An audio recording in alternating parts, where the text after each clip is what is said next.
वरुषा पर्यन्ता ज्ञानरश्मिया तेजा अमृतवर्षदा पथदि पसरिसिवे सतता वरुषा पर्यन्ता विवेक ನಮ್ಮ ವಿವೇಕ. ವಿವೇಕ ವಿದ್ಯಾಸಂಸ್ಥೆಗಳು ಶೈಕ್ಷಣಿಕ ಸಾಧನೆಯ 75 ವಸಂತಗಳನ್ನು ಪೂರೈಸಿ ಈ ಶೈಕ್ಷಣಿಕ ವರ್ಷದ ನಮ್ಮ ವಿದ್ಯಾಸಂಸ್ಥೆಗಳ ವಾರ್ಷಿಕೋತ್ಸವದ ಪ್ರಯುಕ್ತ ಇದೀಗ ನಡೆಯಲಿರುವ ವಾರ್ಷಿಕ ಬಹುಮಾನ ವಿತರಣಾ ಸಮಾರಂಭಕ್ಕೆ ಆಗಮಿಸಿರುವ ಸರ್ವರಿಗೂ ಶುಭ ಮುಂಜಾನೆಯನ್ನು ಹಾರೈಸುತ್ತಾ ಈ ಕಾರ್ಯಕ್ರಮದ ಸಫಲತೆಗೆ ತಮ್ಮೆಲ್ಲರ ಬೆಂಬಲವನ್ನು ಕೋರಿಕೊಳ್ಳುತ್ತಾ ಈ ವಿದ್ಯಾಸಂಸ್ಥೆಗಳ ರೂವಾರಿಗಳಾದ ಸ್ಥಳದಾನಿಗಳೂ ಆದ ದಿವಂಗತ ಮುಂಡಾಡಿ ಮಾದಪ್ಪ ಉರಾಳ ಮತ್ತು ದಿವಂಗತ ಹಂದಟ್ಟು ನರಸಪ್ಪ ಉರಾಳ ಇವರ ದಿವ್ಯ ಸ್ಮರಣೆಯೊಂದಿಗೆ ವಿವೇಕ ಹೈಸ್ಕೂಲ್ ಇದರ ಭದ್ರ ಬುನಾದಿಯನ್ನು ಹಾಕಿಕೊಟ್ಟ ದಿವಂಗತ ಕೋಟ ಲಕ್ಷ್ಮೀನಾರಾಯಣ ಕಾರಂತರ ಸ್ಮರಣೆಯೊಂದಿಗೆ ಇಂದಿನ ಬಹುಮಾನ ವಿತರಣಾ ಸಮಾರಂಭವನ್ನು ಪ್ರಾರಂಭಿಸಲು ಸರ್ವರ ಸಹಕಾರವನ್ನು ಕೋರುತ್ತಾ ಆಹ್ವಾನಿತರು ಅಭ್ಯಾಗತರುಗಳನ್ನು ವೇದಿಕೆಗೆ ಬರಮಾಡಿಕೊಳ್ಳಲು ಇಷ್ಟಪಡುತ್ತೇವೆ. ಪ್ರಾಂಶುಪಾಲರಾದ ಶ್ರೀ ಕೆ ಜಗದೀಶ್ ನಾವಡರು ಹಾಗೂ ನಮ್ಮ 3 ಪ್ರೌಢಶಾಲಾ ವಿಭಾಗದ ಮುಖ್ಯಸ್ಥರು ವೇದಿಕೆಗೆ ಬರಮಾಡಿಕೊಳ್ಳಬೇಕೆಂದು ಕೇಳಿಕೊಳ್ಳುತ್ತೇವೆ.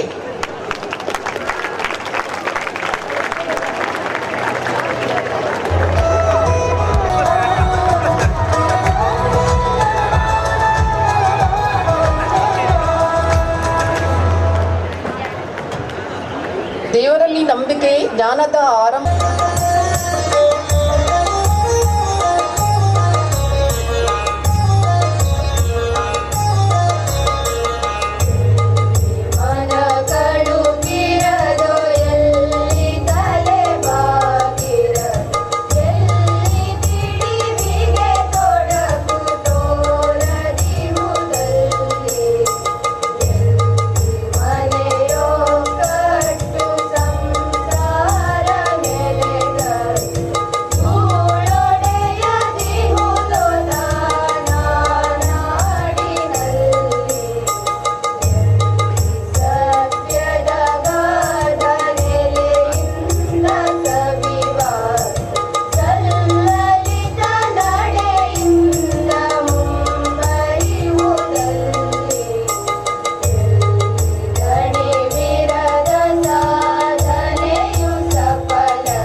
ವೇದಿಕೆಯಲ್ಲಿ ಉಪಸ್ಥಿತರಿರುವ ಮಾನ್ಯ ಅಧ್ಯಕ್ಷರೇ, ಅಭ್ಯಾಗತರೇ, ಆಡಳಿತ ಮಂಡಳಿಯ ಪದಾಧಿಕಾರಿಗಳೇ, ಸಂಸ್ಥೆಗಳ ಮುಖ್ಯಸ್ಥರೇ, ಸಭೆಯಲ್ಲಿ ಉಪಸ್ಥಿತರಿರುವ ಎಲ್ಲ ವಿವೇಕದ ಬಂಧುಗಳೇ, ಇವತ್ತು ನಮ್ಮ ವಿವೇಕ ವಿದ್ಯಾಸಂಸ್ಥೆಯ ವಾರ್ಷಿಕೋತ್ಸವ ಸಾಫಲ್ಯ 2024 ಇವತ್ತು ಮತ್ತು ನಾಳೆ ನಡೀಲಿಕ್ಕಿದೆ. ಹೆಸರೇ ಸೂಚಿಸುವಂತೆ ಸಾಫಲ್ಯ, ಇದನ್ನು ನಮ್ಮ ಆಡಳಿತ ಮಂಡಳಿಯ ಸದಸ್ಯರಾದ ಶ್ರೀಪತಿ ಹೆರಡೆ ಅವರೇ ಸೂಚಿಸಿರುವಂಥದ್ದು. ಕಾರಣ ಇಷ್ಟ ಮಕ್ಕಳೇ, ಕಳೆದ ವರ್ಷ 75ರ ಸಂಭ್ರಮವನ್ನು ಆಚರಿಸಿದ್ದೇವೆ. ಅಮೃತ ಮಹೋತ್ಸವವನ್ನು ಅತ್ಯಂತ ಯಶಸ್ವಿಯಾಗಿ ಆಚರಿಸುವ ಸಲುವಾಗಿ ಈ ಸಲ ಸಾಫಲ್ಯ ಅಂತ ಈ ಹೆಸರನ್ನು ಇದು ಸರಿಯಾಗಿ ಆಗುತ್ತದೆ. ಅದ್ರ ಜೊತೆಯಲ್ಲಿ ಈ ಆಮಂತ್ರಣ ಪತ್ರಿಕೆ ಕೊನೆಯಲ್ಲಿ ಒಂದು ಮಾತು, ಯಶಸ್ಸಿನ ಕಡೆಗೆ ಯಶಸ್ವಿ ನಡಿಗೆ ಅಂತ, ಇದು ಕೂಡ ಸತ್ಯ ಆಗಿರ್ತದೆ. ಇದೆಲ್ಲ ಯಾಕೆ ಆಯಿತು ಅಂತ ಹೇಳಿದರೆ ನಮ್ಮೆಲ್ಲರ ಸಂಘಟಿತ ಪ್ರಯತ್ನ. ಅದಕ್ಕಿಂತ ಮುಖ್ಯವಾಗಿ ಆಡಳಿತ ಮಂಡಳಿಯ 3 ಅಂಶದ ಕಾರ್ಯಕ್ರಮಗಳು. 3 ಅಂಶ ಅನ್ನುವಂಥದ್ದು, ಒಂದು ಅವರ ಒಂದು ಸಲಹೆ ಸೂಚನೆ, ಮಾರ್ಗದರ್ಶನ, ಪ್ರೋತ್ಸಾಹ ಮತ್ತು ಪ್ರೇರಣೆ. 3ನೇ ಅಂಶ ಅನ್ನುವಂಥದ್ದು, ಶಾಲೆಗೆ ಪೂರಕವಾದ ಏನಾದರೂ ಹೊಸ ಯೋಜನೆಯನ್ನು ನಾವು ಹೇಳಿದರೆ ಅದು ಪಥ್ಯವಾಗಿದ್ದಲ್ಲಿ ಅದನ್ನು ಯಾವುದೇ ಒಂದು ಹಮ್ಮು ಮತ್ತು ಬಿಮ್ಮು ಇಲ್ಲದೆ ಸ್ವೀಕರಿಸಿ ಅದನ್ನು ಅನುಷ್ಠಾನಗೊಳಿಸುವಲ್ಲಿ ಅವರ ಒಂದು ಸಹಕಾರ ಅತಿ ಮುಖ್ಯವಾದ್ದು. ಆದ್ದರಿಂದ ಇದು ಸಾಫಲ್ಯ ಆಗಿರುತ್ತೆ. ಇವತ್ತಿನ ಈ ಕಾರ್ಯಕ್ರಮದ ವೇದಿಕೆಯಲ್ಲಿ ನಮ್ಮ ಎಲ್ಲರ ಮಾರ್ಗದರ್ಶಿಗಳು, ಈ ವಿವೇಕ ವಿದ್ಯಾಸಂಸ್ಥೆ ಆಡಳಿತ ಚುಕ್ಕಾಣಿಯನ್ನು ಹಿಡಿದವರು, ಅವರದ ಬಿಡುವಿಲ್ಲದ ಈ ಸಮಯದಲ್ಲಿ ಕೂಡ, ಯಾಕಂತ ಹೇಳಿದರೆ ಅವರು ಕೂಡ ಒಂದು ಸಂಸ್ಥೆಯನ್ನು ನಡೆಸ್ತಾ ಇರುವವರು ನಮ್ಮ ಮಾನ್ಯ ಅಧ್ಯಕ್ಷರು CA ಪ್ರಭಾಕರಮಯ್ಯ ಸರ್ ಅವರು. ಆ ಬಿಡುವಿಲ್ಲದ ಇದರಲ್ಲಿ ಕೂಡ ನಮಗೆಲ್ಲ ಪ್ರೇರಕ ಶಕ್ತಿ ಮತ್ತು ಹಲವಾರು ಸಹಕಾರವನ್ನು ನೀಡ್ತಾ ಇರುವವರು. ಅವರ ಸಂಸ್ಥೆಯ ಹಿಂದಿನ ವಿದ್ಯಾರ್ಥಿ ಕೂಡ ಹೌದು. ಈ ಇದರ ವೇದಿಕೆಯಲ್ಲಿ ಒಂದು ವಿಶೇಷ ಅಂತ ಹೇಳಿದರೆ, ಇಬ್ಬರನ್ನ ಬಿಟ್ಟರೆ ಎಲ್ಲರೂ ನಮ್ಮ ಸಂಸ್ಥೆಯ ಹಿಂದಿನ ವಿದ್ಯಾರ್ಥಿಗಳೇ ಆಗಿರುವಂಥದ್ದು. ನಮಗೆ ಎಲ್ಲ ಸಹಕಾರವನ್ನು ನೀಡಿ ನಮ್ಮನ್ನು ಹುರಿದುಂಬಿಸಿ ನಮ್ಮನ್ನು ಮುನ್ನಡೆಸ್ತಾ ಇರುವವರು ನಮ್ಮ ಕೋಟ ವಿದ್ಯಾಸಂಘದ ಅಧ್ಯಕ್ಷರು ಮಾನ್ಯ CA ಪ್ರಭಾಕರಮಯ್ಯ ಸರ್ ಅವರು. ಅವರಿಗೆ ನಿಮ್ಮೆಲ್ಲರ ಪರವಾಗಿ ಹೃತ್ಪೂರ್ವಕವಾದ ಸ್ವಾಗತವನ್ನು ನೀಡ್ತಾ ಇದ್ದೇವೆ. ಮಕ್ಕಳೇ, ಯಾವಾಗಲೂ ನಾವು ಈ ಕಾರ್ಯಕ್ರಮವನ್ನು ಮುಖ್ಯ ಅಭ್ಯಾಗತರು ಈ ಸಂಸ್ಥೆಯ ಹಿಂದಿನ ವಿದ್ಯಾರ್ಥಿಗಳು, ಅವರು ತಮ್ಮ ವಿದ್ಯಾರ್ಥಿ ಜೀವನವನ್ನು ಇಲ್ಲಿ ಮುಗಿಸಿ ಹಲವಾರು ಕ್ಷೇತ್ರದಲ್ಲಿ ಮುನ್ನಡೆ ಪಡೆದು ಅವರು ಹಲವಾರು ಸಾಧನೆ ಮಾಡಿದವರು. ಅದು ನಮ್ಮ ಮುಖ್ಯ ಕಾರಣ ನಿಮಗೆ. ಯಾಕಂತ ಹೇಳಿದರೆ ನಾಳೆ ನೀವು ಇಲ್ಲಿ ಕುಳಿತುಕೊಂಡು ಆಲೋಚನೆ ಮಾಡ್ತಾ ಇದ್ದೀರಿ, ನಿಮ್ಮಲ್ಲಿ ಕೂಡ ಕೆಲವರು ಮುಂದೆ ಬಂದು ಇಲ್ಲಿ ಕೂಡ ನೀವು ಮುಖ್ಯ ಅತಿಥಿಗಳು ಆಗಬಾರ್ದು ಅಂತಿಲ್ಲ, ನಿಮ್ಮಲ್ಲಿ ಕೂಡ ತುಂಬ ಪ್ರತಿಭೆ ಇರುತ್ತೆ. ಆದರೆ ಒಂದು ರೀತಿ ಕೀಳರಿಮೆ ಇರುತ್ತೆ. ಅದನ್ನು ಹೋಗಲಾಡಿಸ್ಲಿಕ್ಕೆ ಈ ಸಾಧಕರನ್ನು ನಾವು ನಮ್ಮ ಹಿಂದಿನ ವಿದ್ಯಾರ್ಥಿಗಳನ್ನೇ ನಾವು ಆಯ್ಕೆ ಮಾಡಿಕೊಂಡಿರ್ತೇವೆ. ಅವರ ಒಂದು ಪ್ರೇರಣೆ ಮಾತುಗಳು ನಿಮ್ಮ ಮುಂದಿನ ಜೀವನದಲ್ಲಿ ಅದು ಭದ್ರ ಬುನಾದಿ ಆಗಬೇಕು, ಅದು ಪ್ರೇರಣೆ ನೀಡಬೇಕು ಅನ್ನೋ ನಿಟ್ಟಿನಲ್ಲಿ ಇವತ್ತಿನ ಈ 3 ಅಭ್ಯಾಗತರನ್ನು ನಾವು ಕೇಳಿದಾಗ ಅವರು ತುಂಬ ಸಂತೋಷದಲ್ಲಿ, ಯಾಕಂತ ಹೇಳಿದರೆ ಬೇರೆ ಬೇರೆ ಕ್ಷೇತ್ರದಲ್ಲಿ ಅವರು ದುಡಿತಾ ಇರೋದು. ಅದ್ರ ಜೊತೆಯಲ್ಲಿ ಈ ಸಲ ಒಂದು ವೈಶಿಷ್ಟ್ಯತೆ ಏನಂತ ಹೇಳಿದರೆ, ವೇದಿಕೆಯಲ್ಲಿ 3 ಜನ ಡಾಕ್ಟ್ರೇ ಇದ್ದಾರೆ. ಒಬ್ಬರು ಡಾಕ್ಟರ್ ವಾದಿರಾಜ್ ಭಟ್, ಡಾಕ್ಟರ್ ನವೀನ್ ಕುಮಾರ್ ಹಾಗೂ ಡಾಕ್ಟರ್ ದಿವ್ಯಾ ಅಡಿಗ ಅವರು. ಇಬ್ಬರು ಡಾಕ್ಟ್ರೇಟ್, ಒಬ್ಬರು ಡಾಕ್ಟರ್ ಆಗಿರ್ತಾರೆ. ಆದರೆ ಡಾಕ್ಟರ್ ಅಂತ ಇದ್ರೂ 3 ಜನ ಬೇರೆ ಬೇರೆ ಕ್ಷೇತ್ರದಲ್ಲಿ ದುಡಿತಾ ಇರುವವರು. ಒಬ್ಬರು ಉಪನ್ಯಾಸಕರು ಅಂದರೆ ಪ್ರೊಫೆಸರ್ ಆಗಿ ದುಡಿತಾ ಇರುವವರು, ಇನ್ನೊಬ್ಬರು ವೈದ್ಯರೇ ಆಗಿರ್ತಾರೆ, ಇನ್ನೊಬ್ಬರು ಸೈಂಟಿಸ್ಟ್ ಆಗಿ ದುಡಿತಾ ಇರುವವರು. 3 ಜನ ಬೇರೆ ಬೇರೆ ಕ್ಷೇತ್ರದಲ್ಲಿ ದುಡಿತಾ ಇರುವ 3 ನಮ್ಮ ಸಂಸ್ಥೆಯ ಹಿಂದಿನ ವಿದ್ಯಾರ್ಥಿಗಳು. ಈ ಸಂಸ್ಥೆಯಲ್ಲಿ 3 ವರ್ಷ ಹೈಸ್ಕೂಲ್ ಕನ್ನಡ ಮಾಧ್ಯಮದಲ್ಲಿ ಮುಗಿಸಿ 2 ವರ್ಷ PUCನ ಮುಗಿಸಿ ಹಲವಾರು ಸ್ತರಗಳಲ್ಲಿ ಮುನ್ನಡೆ ಪಡೆದು ಸಾಧನೆ ಮಾಡಿದ ಹಿಂದಿನ ವಿದ್ಯಾರ್ಥಿಗಳು. ಮೊದಲಾಗಿ ಡಾಕ್ಟರ್ ವಾದಿರಾಜ್ ಭಟ್ ಅವ್ರ ಬಗ್ಗೆ ಒಂದೆರಡು ಮಾತನ್ನು ಹೇಳಲಿಕ್ಕೆ ನಾನು ಇಷ್ಟಪಡ್ತೇನೆ. ಇಲ್ಲಿ 5 ವರ್ಷ ಇಲ್ಲಿ ಕಲಿತು 2002 ಮತ್ತು 2003ರಲ್ಲಿ ಈ ಸಂಸ್ಥೆಯಲ್ಲಿ ಮ್ಯಾಥಮೆಟಿಕ್ಸ್ ಲೆಕ್ಚರರ್ ಆಗಿ ಅವರು ಕೂಡ 1 ವರ್ಷ ನಮ್ಮ ಉಪನ್ಯಾಸಕರಾಗಿ ಕೂಡ ಸೇವೆಯನ್ನು ಸಲ್ಲಿಸಿರ್ತಾರೆ. ಅವರದ್ದು ಒಂದು ಸಾಧನೆ ಅಂತ ಹೇಳಿದರೆ ಬರೀ ಒಂದು ಉಪನ್ಯಾಸಕರಲ್ಲ, ಒಬ್ಬರು ಪ್ರೊಫೆಸರ್ ಅಲ್ಲ, ಅದ್ರ ಜೊತೆಯಲ್ಲಿ ಒಂದು ಸಂಘಟನಾ ಶಕ್ತಿಯ ಒಬ್ಬ ಚುಕ್ಕಾಣಿಯನ್ನು ಹಿಡಿದವರು. ಅದನ್ನು ನಾನು ಇಲ್ಲಿ ಈ ವೇದಿಕೆಯಲ್ಲಿ ಹೆಚ್ಚು ಹೇಳಲಿಕ್ಕೆ ಇಷ್ಟಪಡಲ್ಲ. ಆದರೆ ಅವರಿಗೆ ಈ ಹಳ್ಳಿಯಿಂದ ದಿಲ್ಲಿವರೆಗೂ ಕೂಡ ಅವರಿಗೆ ಕನೆಕ್ಷನ್ ಇದೆ. ಅದನ್ನು ಎಲ್ಲಿ ಕೂಡ, ಅದನ್ನು ನಾನು ಮಾತ್ರ ಹೇಳ್ತೇನೆ, ಎಲ್ಲಿ ಕೂಡ ತನ್ನ ಸ್ವಂತಕ್ಕೆ ಸ್ವಾರ್ಥಕ್ಕೆ ಎಲ್ಲೂ ಉಪಯೋಗಿಸಿಕೊಳ್ಳದೆ ಈ ಸಂಸ್ಥೆಗಳಿಗೆ, ನಮಗೂ ಕೂಡ ಈ ಒಂದು 4-5 ವರ್ಷ ಹಿಂದೆ ನಮ್ಮ ಎದುರುಗಡೆ ಇರುವ ಗೇಟಿನ ಹೊರಗಡೆ ಕೆಲವು ತೊಂದರೆಗಳಾಗಿರುವಂಥದ್ದು. ಒಂದೊಂದು ಅಂಗಡಿ ಬರುವಾಗ ಅವರ ಒಂದು ಮಾರ್ಗದರ್ಶನದಲ್ಲಿ ಕೆಲವೇ ದಿನಗಳಲ್ಲಿ ಅದು ಸರಿಯಾಗಿ ನಮ್ಮ ಸಂಸ್ಥೆಗೆ ತುಂಬ ಉಪಕಾರ ಆಗಿರುವುದನ್ನು ಈ ವೇದಿಕೆಯಲ್ಲಿ ನಾನು ಸ್ಮರಣೆ ಮಾಡಿಕೊಳ್ಬೇಕಾದ್ದು ನನ್ನ ಕರ್ತವ್ಯ ಆಗಿರುತ್ತೆ. ಮಕ್ಕಳೇ, ಒಂದು ಮಾತನ್ನು ಹೇಳಲಿಕ್ಕೆ ಇಷ್ಟಪಡ್ತೇನೆ.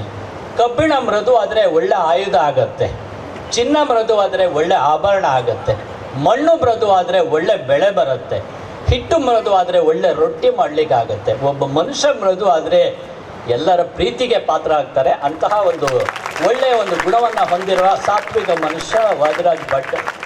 ಅವರು ಗೋಪಾಡಿಯಲ್ಲಿ ಅವರ ಜನನ, ಅಲ್ಲಿ ಪ್ರಾಥಮಿಕ ಶಿಕ್ಷಣ, ಇಲ್ಲಿ 5 ವರ್ಷಗಳ ಕಾಲ 1993ರಿಂದ 97ರವರೆಗೆ ಹೈಸ್ಕೂಲು ಮತ್ತು PUCಯ ಶಿಕ್ಷಣವನ್ನು ಪಡೆದು ಬಂಡಾಕರ್ಸಲ್ಲಿ ಡಿಗ್ರಿಯನ್ನು ಮಾಡಿ, ನಂತರ ಮಂಗಳೂರು ಯೂನಿವರ್ಸಿಟಿ ಕೊಣಾಜೆಯಲ್ಲಿ 2 ವರ್ಷ ಮಾಡಿ ಇಲ್ಲಿ ಉಪನ್ಯಾಸಕರಾಗಿ, ಅದ ನಂತರ MIT ಕುಂದಾಪುರದಲ್ಲಿ ತನ್ನ ವೃತ್ತಿಯನ್ನು ಮುಂದುವರಿಸಿಕೊಂಡು, ನಂತರ ಹಿಂದಿನ KREC ಇವಾಗ NITK ಇದರಲ್ಲಿ ಮ್ಯಾಥ್ಸ್ ಲೆಕ್ಚರರ್ ಆಗಿ, ಅದರ ನಂತರ PhD ನಂಬರ್ಸ್ ಥಿಯರಿಯಲ್ಲಿ PhD ಮಾಡಿ, ನಂತರ ಮಣಿಪಾಲದ MIT ಪ್ರತಿಷ್ಠಿತವಾದ ಸಂಸ್ಥೆ ಅದರಲ್ಲಿ ಅಸೋಸಿಯೇಟ್ ಪ್ರೊಫೆಸರ್ ಆಗಿ 18 ವರ್ಷಗಳ ಸುದೀರ್ಘವಾದ ಒಂದು ಉಪನ್ಯಾಸಕ ಸೇವೆಯನ್ನು ಸಲ್ಲಿಸಿರುವ ವಾದಿರಾಜ್ ಭಟ್ ಅವರಿಗೆ ಸಂಸ್ಥೆಯ ಪರವಾಗಿ ನಿಮ್ಮೆಲ್ಲರ ಪರವಾಗಿ ಹೃತ್ಪೂರ್ವಕ ಸ್ವಾಗತ ನೀಡ್ತಾ ಇದ್ದೇವೆ. ಇನ್ನೊಬ್ಬರ ಸಾಧಕರು, ಅವ್ರನ್ನ ನೋಡಿದಾಗ ಗೊತ್ತಾಗುತ್ತೆ, ಮೂರ್ತಿ ಚಿಕ್ಕದಾದರೂ ಕೀರ್ತಿ ದೊಡ್ಡದು. ಯಾಕಂತ ಹೇಳಿದರೆ ಮಣಿಪಾಲದಲ್ಲಿ ಸರ್ಜಿಕಲ್ ಆಂಕಾಲಜಿಯ ಹೆಡ್ ಆಫ್ ದ ಡಿಪಾರ್ಟ್ಮೆಂಟ್, ಮಕ್ಕಳೇ, head of the department surgical oncology, cancer ವಿಭಾಗದ surgical oncology head of the department ನಮ್ಮ ಸಂಸ್ಥೆಯ ಹಿಂದಿನ ವಿದ್ಯಾರ್ಥಿ ಅಂತ ಹೇಳಲಿಕ್ಕೆ ತುಂಬ ಖುಷಿ ಆಗುತ್ತೆ. ನಾಳೆ ನೀವು ಕೂಡ ಹಾಗೆ ಆಗಬೇಕು.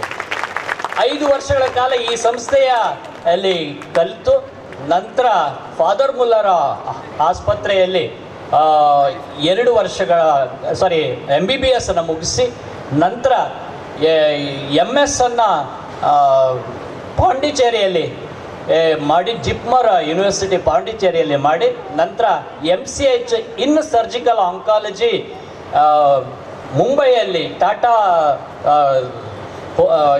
ಆಸ್ಪತ್ರೆಯಲ್ಲಿ ಮಾಡಿ, ನಂತರ 2 ಫೆಲೋಶಿಪ್ಗಳನ್ನು ಅಲ್ಲೇ ಮಾಡಿರುವಂಥದ್ದು, ಗ್ಯಾಸ್ಟ್ರೋ ಇಂಟೆಸ್ಟೈನಲ್ ಹಾಗೆ ಪ್ಯಾಂಕ್ರಿಯಾಟಿಕ್ ಆಂಕಾಲಜಿಯಲ್ಲಿ, ಮತ್ತು ರೋಬೋಟಿಕ್ ಸರ್ಜರಿಯಲ್ಲಿ ಆಂಕಾಲಜಿ ವಿಭಾಗ ರೋಬೋಟಿಕ್ ಸರ್ಜರಿಯಲ್ಲಿ ಸ್ಪೆಷಲೈಸೇಷನನ್ನು ಮಾಡಿ, ನಂತರ ಈಗ KMC ಮಣಿಪಾಲ ಇದರಲ್ಲಿ ಸರ್ಜಿಕಲ್ ಆಂಕಾಲಜಿಯ head of the department professor ಕೂಡ ಆಗಿರುವಂಥವರು ಡಾಕ್ಟರ್ ನವೀನ್ ಅವರಿಗೆ ನಿಮ್ಮೆಲ್ಲರ ಪರವಾಗಿ ಹೃತ್ಪೂರ್ವಕ ಸ್ವಾಗತ ನೀಡ್ತಾ ಇದ್ದೇನೆ.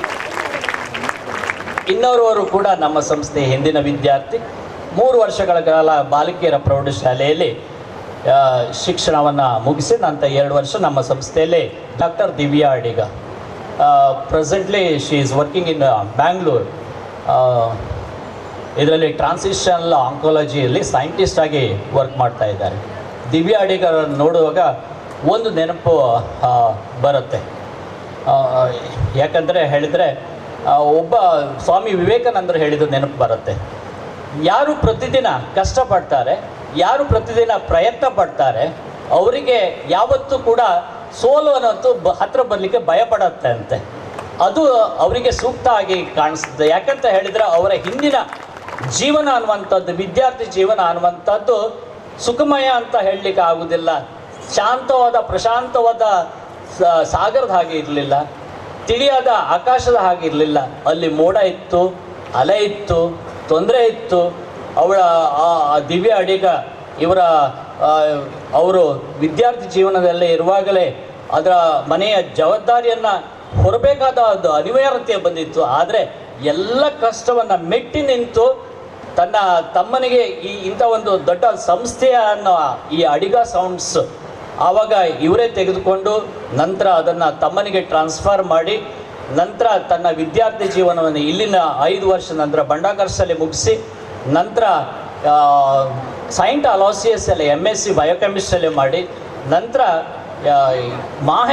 ಮಣಿಪಾಲದಲ್ಲಿ PhD ಮಾಡಿ ಈಗ ಬೆಂಗಳೂರಿನಲ್ಲಿ ನೆಲೆಸಿದ್ದಾರೆ.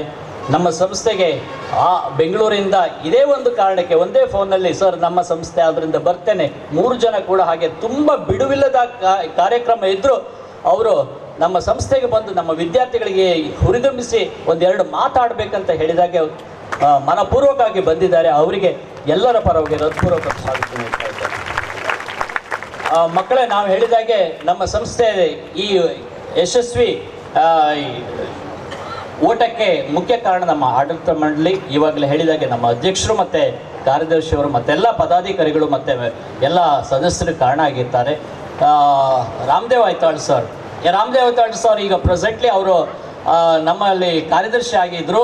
ಈ ಸಂಸ್ಥೆಯ ಹಿಂದಿನ ವಿದ್ಯಾರ್ಥಿ ಅಧ್ಯಾಪಕರಾಗಿ, ಉಪನ್ಯಾಸಕರ, ಎಕನಾಮಿಕ್ಸ್ ಲೆಕ್ಚರರ್ ಆಗಿ, ನಂತರ ಈ ಸಂಸ್ಥೆಯ ಆಂಗ್ಲ ಮಾಧ್ಯಮ ಪ್ರೌಢಶಾಲೆಯ ಮುಖ್ಯಸ್ಥರಾಗಿ, ಈಗ ನಮ್ಮ ಕೋಟಾ ವಿದ್ಯಾಸಂಘದ ಕಾರ್ಯದರ್ಶಿಯಾಗಿ, ಅದ್ರ ಜೊತೆಯಲ್ಲಿ ಮಕ್ಕಳೇ ಇದೇ ರೀತಿಯ ಈ ಆ್ಯನ್ಯುವಲ್ ಡೇ ಇದರಲ್ಲಿ ನಾಟಕವನ್ನು ಬರೆದು ಮಕ್ಕಳಿಂದ ಆಡಿಸ್ತಾ ಇರುವವರು ಅವರು. ಬಹುಮುಖ ಪ್ರತಿಭೆ, ಯಕ್ಷಗಾನ, ಭಾಗವತಿಕೆ, ತಾಳಮದ್ಲೆ, ವೇಷ ಹಾಕಿ ಕುಣಿದವರು ಎಲ್ಲವೂ ಹೌದು. ಅವರಿಗೆ ಹೃತ್ಪೂರ್ವಕವಾದ ಸ್ವಾಗತವನ್ನು ಎಲ್ಲರ ಪರವಾಗಿ ನೀಡ್ತಾ ಇದ್ದಾರೆ. ನಮ್ಮ ಜೊತೆಯಲ್ಲಿ ನಮ್ಮ ಎಲ್ಲ ಕಾರ್ಯಕ್ರಮಕ್ಕೆ ನಮಗೆ ಹೆಗಲು ಕೊಟ್ಟು ದುಡಿತಾ ಇರುವವರು ನಮ್ಮ ವಿವೇಕ ಹಿಂದಿನ ವಿದ್ಯಾರ್ಥಿ ಸಂಘ ಅನ್ನುವಂಥದ್ದು. ಹಿಂದಿನ ವಿದ್ಯಾರ್ಥಿ ಸಂಘದ ಪದಾಧಿಕಾರಿಗಳು, ನಮ್ಮ ಅಧ್ಯಕ್ಷರು, ಹೇಗೆ ನಮ್ಮ ಆಡಳಿತ ಮಂಡಳಿ ಅಧ್ಯಕ್ಷರು, ಹಾಗೆ ನಮ್ಮ ಹಿಂದಿನ ವಿದ್ಯಾರ್ಥಿ ಸಂಘದ ಅಧ್ಯಕ್ಷರು ಕೂಡ ಹೌದು. ಸೊ ಅವರು ಬಹಳ ಇಬ್ಬರು ಕೂಡ ಹಾಗೆ ಚುರುಕು ವ್ಯಕ್ತಿತ್ವ. ನಮ್ಮ ಅಮೃತ ಮಹೋತ್ಸವ ತುಂಬ ಚೆನ್ನಾಗಿ ಮೂಡಿ ಬರಲಿಕ್ಕೆ ಅವರ ಒಂದು ಸಹಕಾರ ತುಂಬ ದೊಡ್ಡದಾಗಿರುತ್ತೆ. ಅದನ್ನು ಕೂಡ ಇಲ್ಲಿ ಸ್ಮರಿಸಬೇಕಾದ್ದು ನನ್ನ ಆದ್ಯ ಕರ್ತವ್ಯ ಆಗಿರುತ್ತೆ. ಅವರಿಗೆ ಕೂಡ ಎಲ್ಲರ ಪರವಾಗಿ ಹೃತ್ಪೂರ್ವಕವಾದ ಸ್ವಾಗತವನ್ನು ರಮಾನಂದ ಭಟ್ರಿಗೆ ನೀಡ್ತಾ ಇದ್ದೇನೆ. ನಮ್ಮ ಸಂಸ್ಥೆಯಲ್ಲಿ ನಮ್ಮ 3 ಸಂಸ್ಥೆ ಇರುತ್ತೆ. ವಿವೇಕ ಪದವಿ ಪೂರ್ವ ಕಾಲೇಜು, ಅದರಲ್ಲಿ ಹೈಸ್ಕೂಲ್ ವಿಭಾಗ ಕೂಡ ನಮ್ಮ ಜೊತೆಗೇ ಇರ್ತಾರೆ. ಹಾಗೆ ವಿವೇಕ ಬಾಲಕಿಯರ ಪ್ರೌಢಶಾಲೆ ಮತ್ತು ಆಂಗ್ಲ ಮಾಧ್ಯಮ ಪ್ರೌಢಶಾಲೆ, ಈ 3 ಹೈಸ್ಕೂಲ್ ವಿಭಾಗದ ಮುಖ್ಯಸ್ಥರುಗಳಾದ ಶ್ರೀ ಜಗದೀಶ್ ಹೊಳ್ರು ಅವ್ರ ಬಗ್ಗೆ ಒಂದು ಮಾತನ್ನು ಹೇಳಬೇಕಾಗತ್ತೆ. ಯಾಕಂತ ಹೇಳಿದರೆ ಅವರಿಗೆ ಈ ರೀತಿಯಲ್ಲಿ ಮುಖ್ಯಸ್ಥರಾಗಿ ಈ ವೇದಿಕೆಯಲ್ಲಿ ಈ ವರ್ಷ ಕೊನೆಯದಾಗಿರ್ತದೆ ಮುಖ್ಯಸ್ಥರಾಗಿ. ಯಾಕಂತ ಹೇಳಿದರೆ ಇನ್ನು ಮುಂದಿನ ವರ್ಷದಲ್ಲಿ ವಯೋನಿವೃತ್ತಿಯನ್ನು ಹೊಂದಲಿಕ್ಕಿದ್ದಾರೆ. ಅವರಿಗೆ ವಿಶೇಷವಾದ ಸ್ವಾಗತವನ್ನು ನೀಡ್ತಾ ಇದ್ದೇನೆ. ಹಾಗೆ ಶ್ರೀ ವೆಂಕಟೇಶ ಉಡುಪರು, ಹಾಗೆ ಶ್ರೀಮತಿ ಪ್ರೀತಿರೇಖಾ ಮೇಡಮ್ ಅವರಿಗೆ ಕೂಡ ನಲ್ಮೆಯ ಸ್ವಾಗತವನ್ನು ನೀಡ್ತಾ ಇದ್ದೇನೆ.